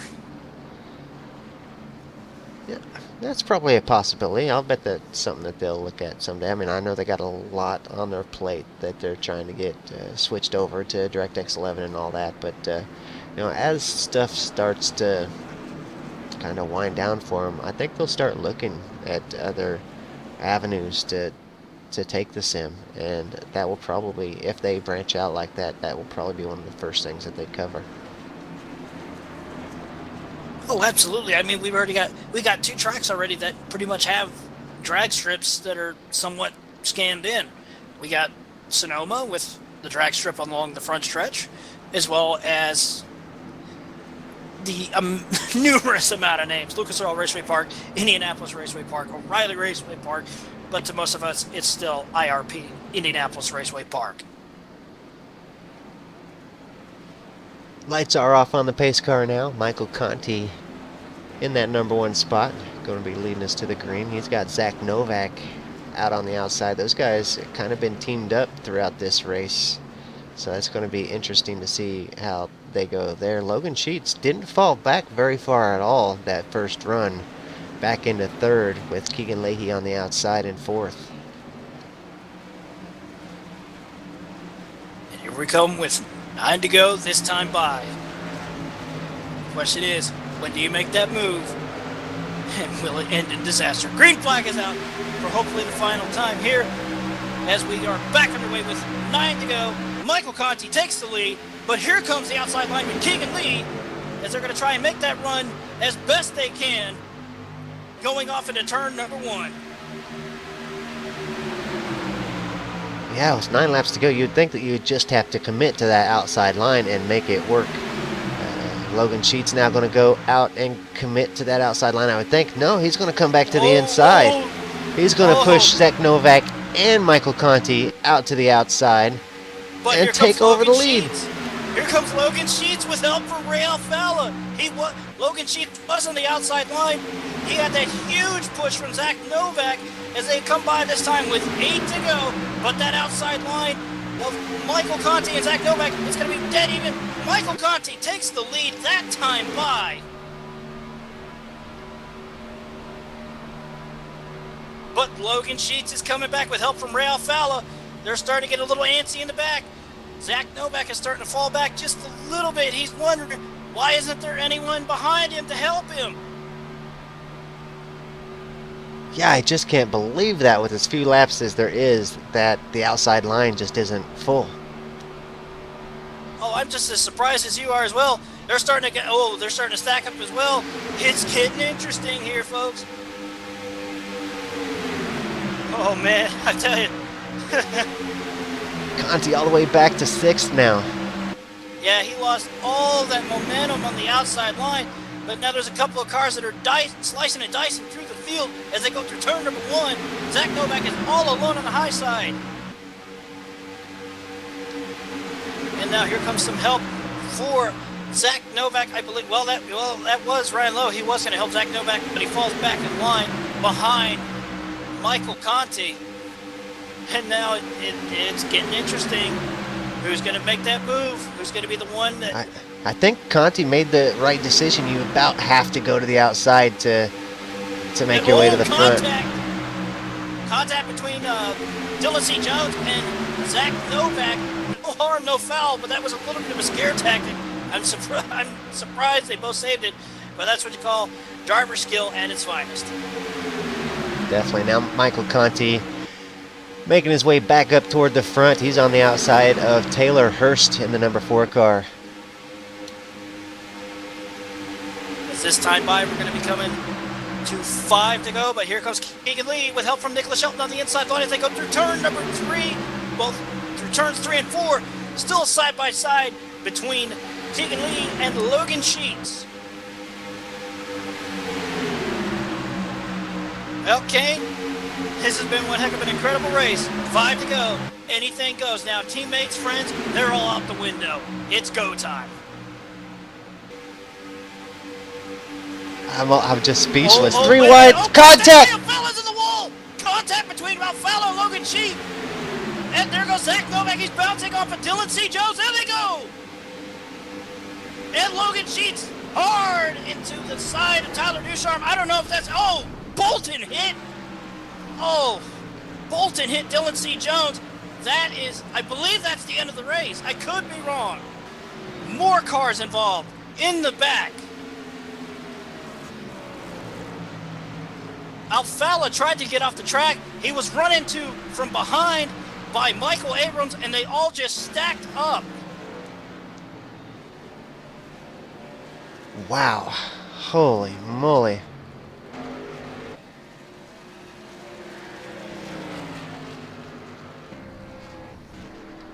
Well,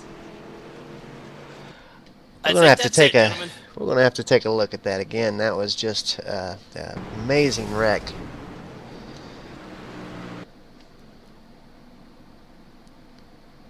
It kind of just played its way out through the entire field.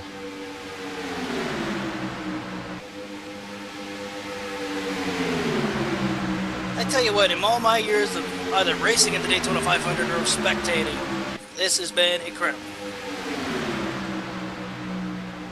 Definitely the best Daytona 500, Iracing.com Daytona 500 that I've seen. And all the different splits and all the different times I've watched it, this has definitely been the most exciting. My expectations were somewhat a little low because I didn't expect it to be this intense, but I'm going to tell you right now. Whew. This was intense. Yeah, Zach Novak with an impressive save there that is going to leave him at least up in 7th to have an opportunity if we go back green here again, and I think we will. I think we'll be able to have at least a one-lap shootout at the end. I'm going to venture and say this is probably over. But if it turns out to be a one-lap shootout, folks, get your breathing machines ready, because it's going to probably end in absolute disaster. Which I hope it doesn't, but the old saying goes, one-lap shootout, everything gets tossed out the window, including the kitchen sink.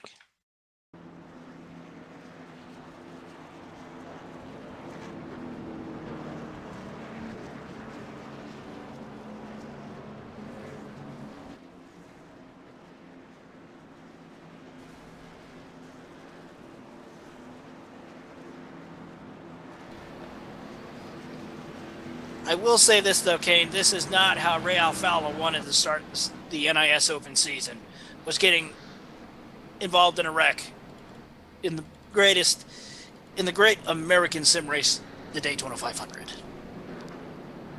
Especially after performing as well as they did all race long and having such a great, intense race throughout the entire 495 laps that he was in it. Just some amazing, hard racing, close racing with some very fierce competitors, and for it to be over with 5 laps to go, that's definitely heartbreaking, I'm sure.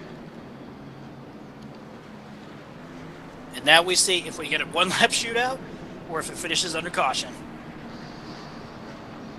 Nope, we're going to finish under caution.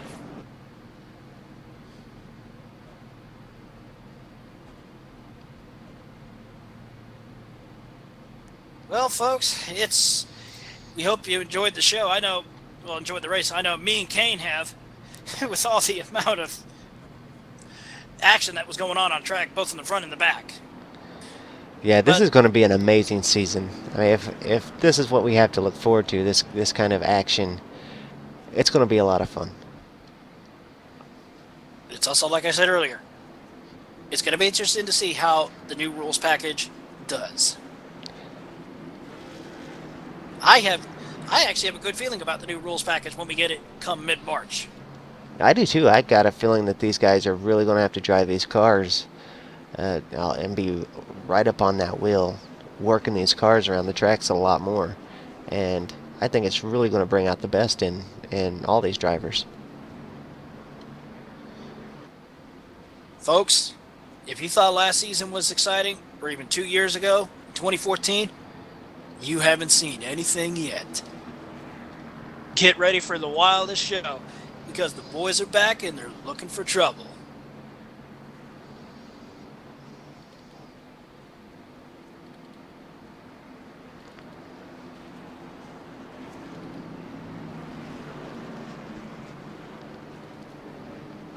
as we get ready to come by this time under caution, as the yellow flag and the white flag will be waving.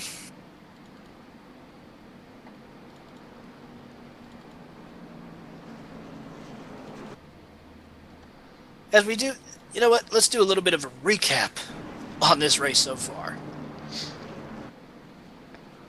What do you say? All right. Well, it definitely started out great. We went, 20 laps or so before the first caution, and then had a quick caution. Didn't really tear up too many cars.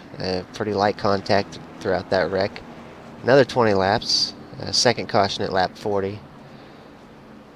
And it seemed like about every 40 laps there. And we didn't have another one till lap, yeah. And then our third one was at lap 80. But it took till the end till we really had some big wrecks. Well, folks, to those that are wondering how many cars will finish on the lead lap, it's going to be 15. It was really looking good to have a lot more cars. I remember looking at just past the halfway point at 120 laps. I looked to see how many cars were still in the race. I wonder to myself, who picked Keegan Lee to win the Daytona 500, especially in the top split?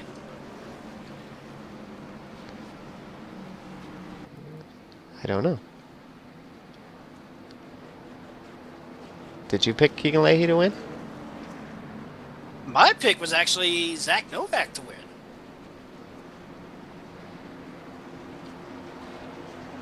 But on top of that, coming off turn 4, heading towards the start-finish line, he will see the checkered flag. Keegan Leahy has won the NIS Open Daytona 500. Yeah, he did, and I tell you what, there at the end, he was really driving hard too. You could tell that he wanted that race and that victory, and he put himself in the right spot at the right time and took it to victory lane under caution, but still an impressive race from Keegan Leahy. A little congratulation bump there from Taylor Hurst. And you talk about one of the most coveted victories in all of sim racing. The Daytona 500 is always one you want to have checked off on your list of races to win, because it is, just like the actual race, the Super Bowl of sim racing. It is, and lucky enough in iRacing, there will be dozens of people that get to call themselves iRacing.com Daytona 500 winners, as there are so many splits, and then there's 4 races in the Open Series this week, so there'll be several drivers that get to call themselves Daytona 500 winners this week, but there'll be a lot more drivers that will be wishing that they could call themselves a Daytona 500 winner. To quote the late great Jim McKay, the thrill of victory, the agony of defeat.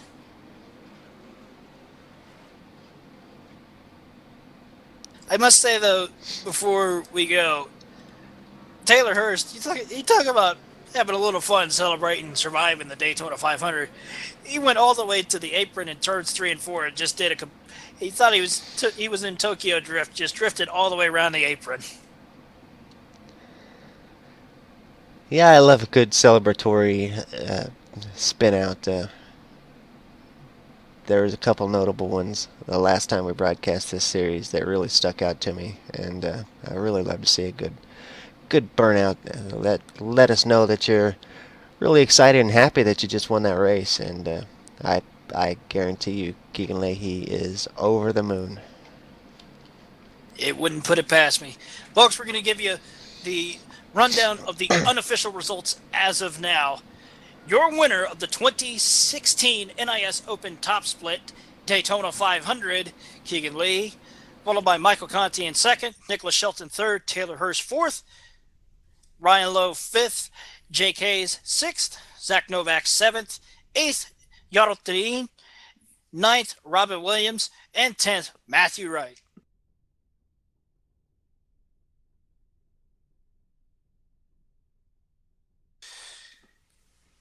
Michael Abrams will finish 11th, Jake Nichols in 12th, 13th on the last car on the lead lap. Of course, Logan Sheets, Dylan C. Jones will finish 14th, 2 laps down. Justin Bolton, 15th, 2 laps down. 16th, 3 laps down will be Santiago Tiers. 17th, 4 laps down.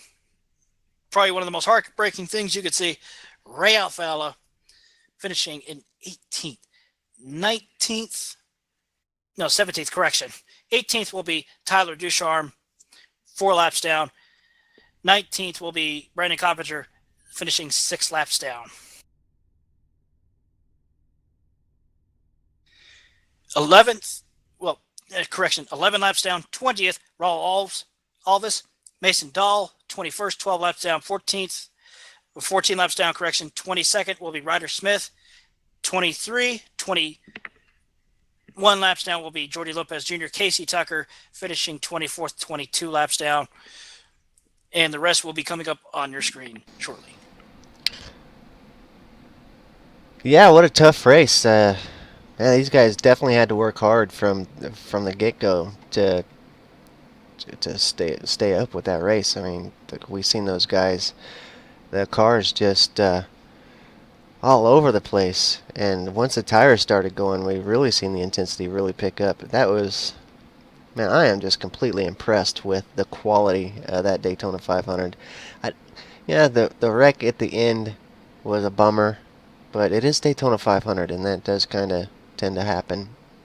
But it was just a fantastic race. I was just completely impressed from the very beginning. Oh, no doubt about it. That was one of the most incredible things you could ever see. I know there were some that were saying, "Oh, it's just going to be single file, low line."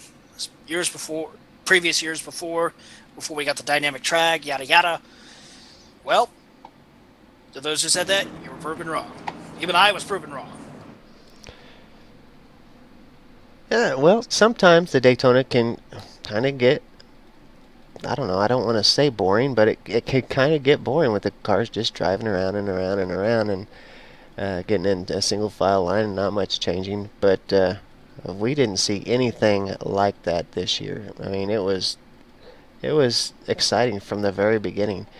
We've seen only just a couple times where the cars kind of got in line and ticked off some laps. Otherwise, these guys were racing the whole time.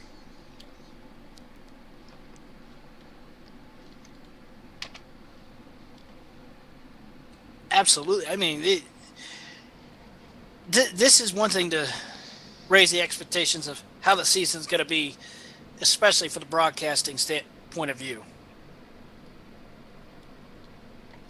Yeah, I think so. I think this is kind of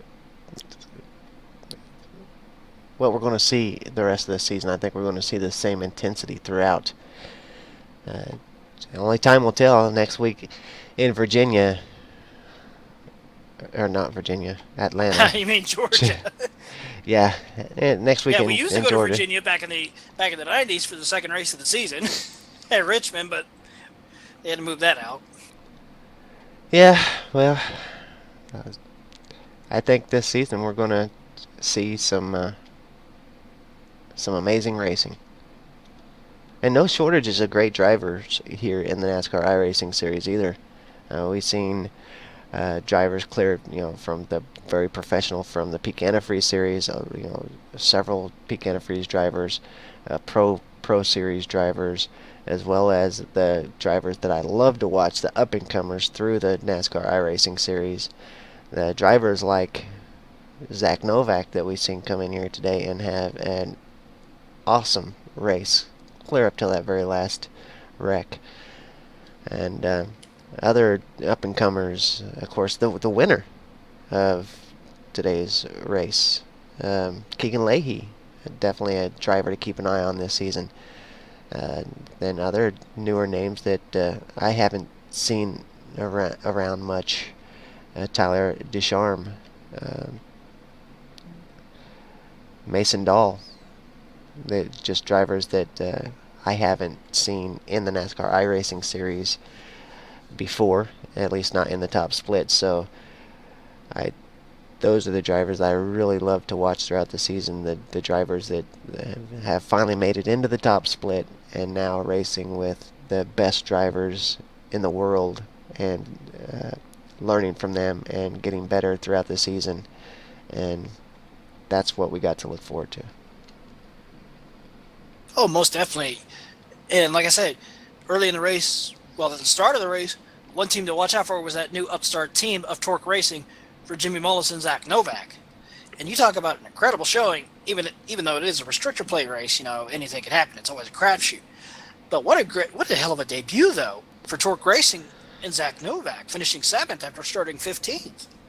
Absolutely, but his finishing position just didn't do him justice because he was right up there in the lead and in second and third and fourth for the entire race. He was up in those top 4 positions and really did a fantastic job. I was really impressed with Zach Novak today.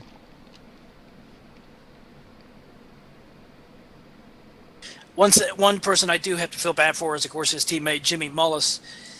Finished 170 laps down. Not the type of debut that you wanted for the sister car to the brand new team.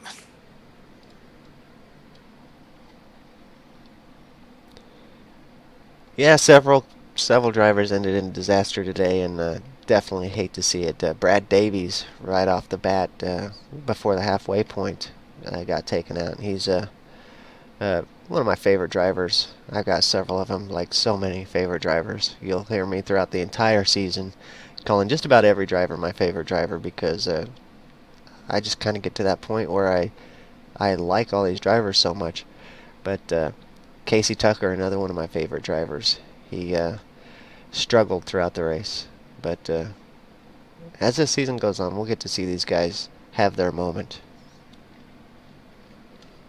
Especially at their hometown tracks. It's going to be interesting to see who can pull off the hometown win. And speaking of which, we'd like to welcome Mr. Zach Novak into the booth. Zach, hell of a job, especially for the brand new team that you and Jimmy Mullis have come up with, Torque Racing. Yeah, for sure. I'm really excited to debut like that. Sadly, Jimmy got taken out early in the race. But I wasn't gonna give up.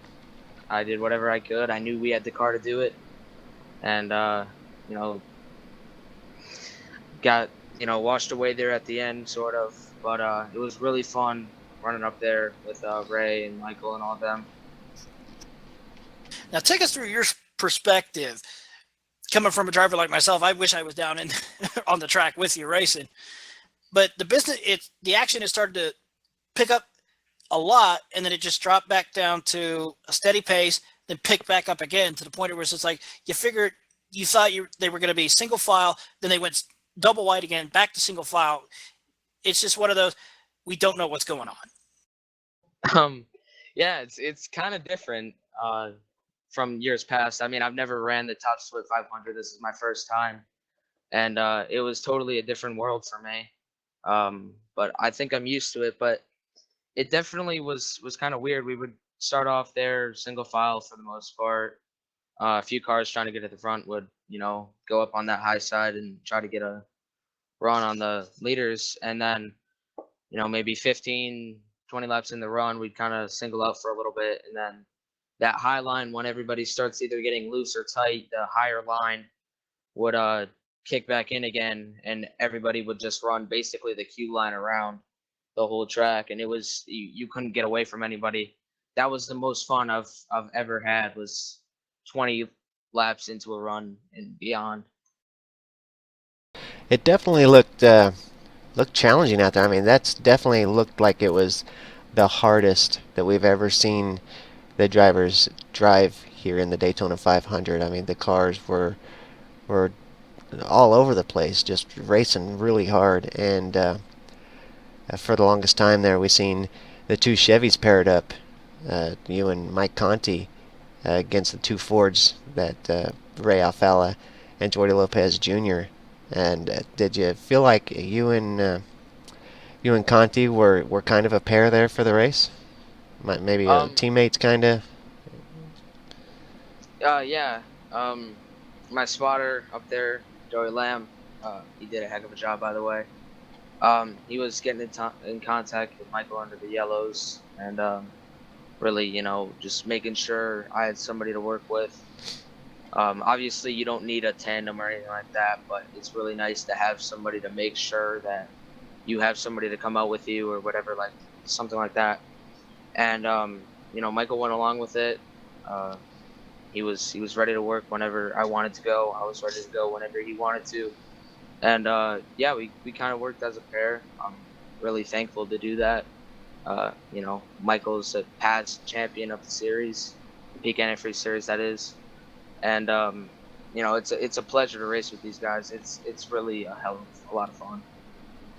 Well, it definitely looked like you were having fun out there, and as well as everybody else. It definitely looked like a fun race. From up here, it was it was just as fun to watch. So, my congratulations on a great debut run here in the top split.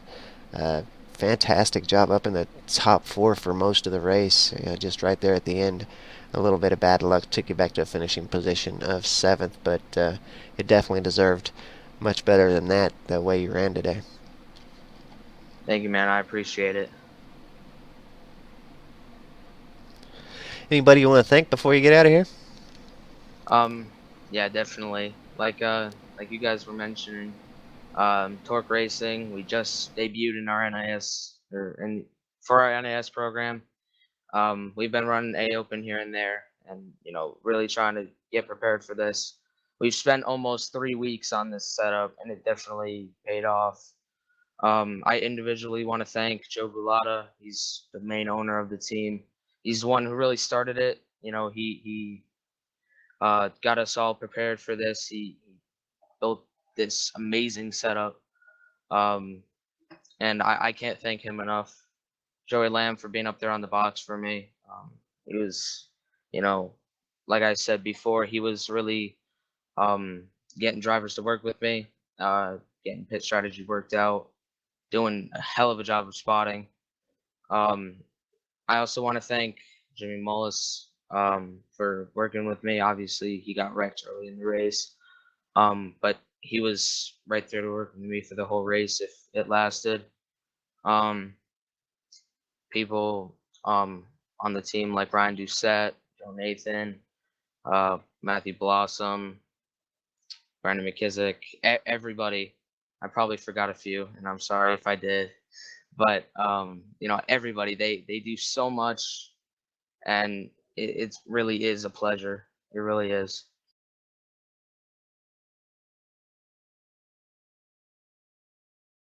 Well, thanks for coming in, Zach, for the post-race interview. We appreciate you taking that time to come talk to us. And, man, congratulations on a great debut race. Can't wait to see what you bring to Atlanta next week. Yeah, same. Thank you guys. You guys have a great night. You too. Thanks, Zach. Well, Justin, uh, let's bring in the winner. Yeah, let's bring him on down. After getting lost trying to find victory lane, Keegan Lee, congratulations on winning the Daytona 500 in the top split for the NIS Open. Yeah, thank you. First of all, thanks for broadcasting it. It's really good to see people broadcasting official races. Um, and secondly, I gotta thank my team before anything. We worked really hard on the setup, and it's mostly the setup here. My job's just not to crash it. Take us through those final 50 laps of absolute intensity. What was going through your mind? 50 laps, yeah. Just not to wreck it. The whole race was sketchy. We were about a foot apart the whole race. And it kind of looks easy, I'm sure, but anyone that's raced this week knows how tight it gets, especially on entry to these corners. With this tire model, it's just crazy tight. You know, it may have We're looked easy in years past, but you guys didn't make it look easy today. It definitely looked very intense for the entire race. It looked like you guys were racing hard. Yeah, it looked like a real mile-and-a-half race more than a super speedway, huh? I will agree with that one. Yeah, absolutely. I mean, you guys were really just all over the place racing each other, and it was when you watch the broadcast back, you'll see that we commented over and over how awesome this race was and this racing because it was definitely you guys kept it intense for sure. Yeah, I'd say in that last 20 laps, everyone was getting really intense up front. Obviously, with all the beating and banging, and there was a couple cautions thrown in there too. Um, and then because the weather was cool, we actually were able to run too wide, not just for the first 5 laps, but for like a lot of the race. And I think you guys lucked out. This was like the perfect weather for this racing, and I think this is the best racing we can get here. Well, it was definitely the best iRacing.com Daytona 500 that I have seen in my 3 or 4 years here. So, yeah, congratulations on being a part of that and to come home in victory lane and be a Daytona 500 winner here in the NASCAR iRacing season 2016 season. That speaks volumes for your iRacing career so far. And just like I told Zach a little bit ago, I can't wait to see where you go from here. Yeah, thanks guys. I'm definitely going for Road to Pro. Before I get out of here, I got to give a shout out to Matt on Tempe and Logan Sheets, Richard Holiday too. We worked really hard on the setup this week. We probably spent like 10, 15 hours each, probably at least. And that's just working off of a base we already had. And then David Rattler was spotting for us, and Andrew Fahash, and I'm probably missing somebody. Patrick Crabtree helped a lot. I'm sure I'm missing somebody, but yeah, LDR. Yeah, I was really rooting for Logan there up at the front there toward the end. I really thought he's going to finish really well. Just a little bit of bad luck there at the end. A tough break for Logan. We'll see him do much more things as the season progresses. He's definitely a fantastic driver. Yeah, well, he's definitely a super speedway guy. He's way better than me. Um, yeah, he was just trying to cut me a break there. We were in TeamSpeak, kind of trying to work together a bit, and he was trying to cut me a break on the bottom lane, and it just kind of messed everyone up. Just a bit of a bad split decision on both of our parts, I guess. And Miss Patrick Crabtree tonight as well, a previous NASCAR iRacing Series champion. Uh, Decided not to run this year, or just had other things going on tonight, or do you know what happened with Patrick?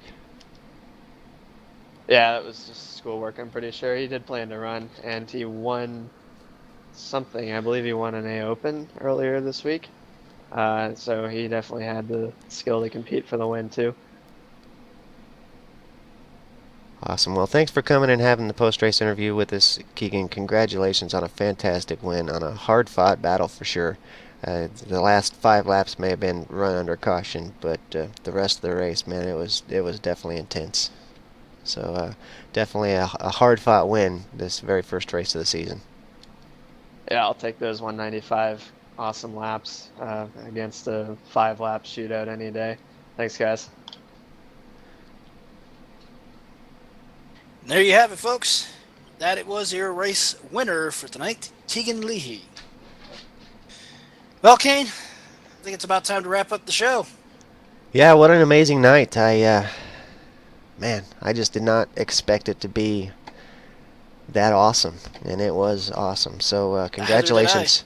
Congratulations to all the drivers who participated in this top split race tonight. I know some of you guys had some bad luck, and some of you guys had some spectacular races. But we'll see what next week brings at Atlanta.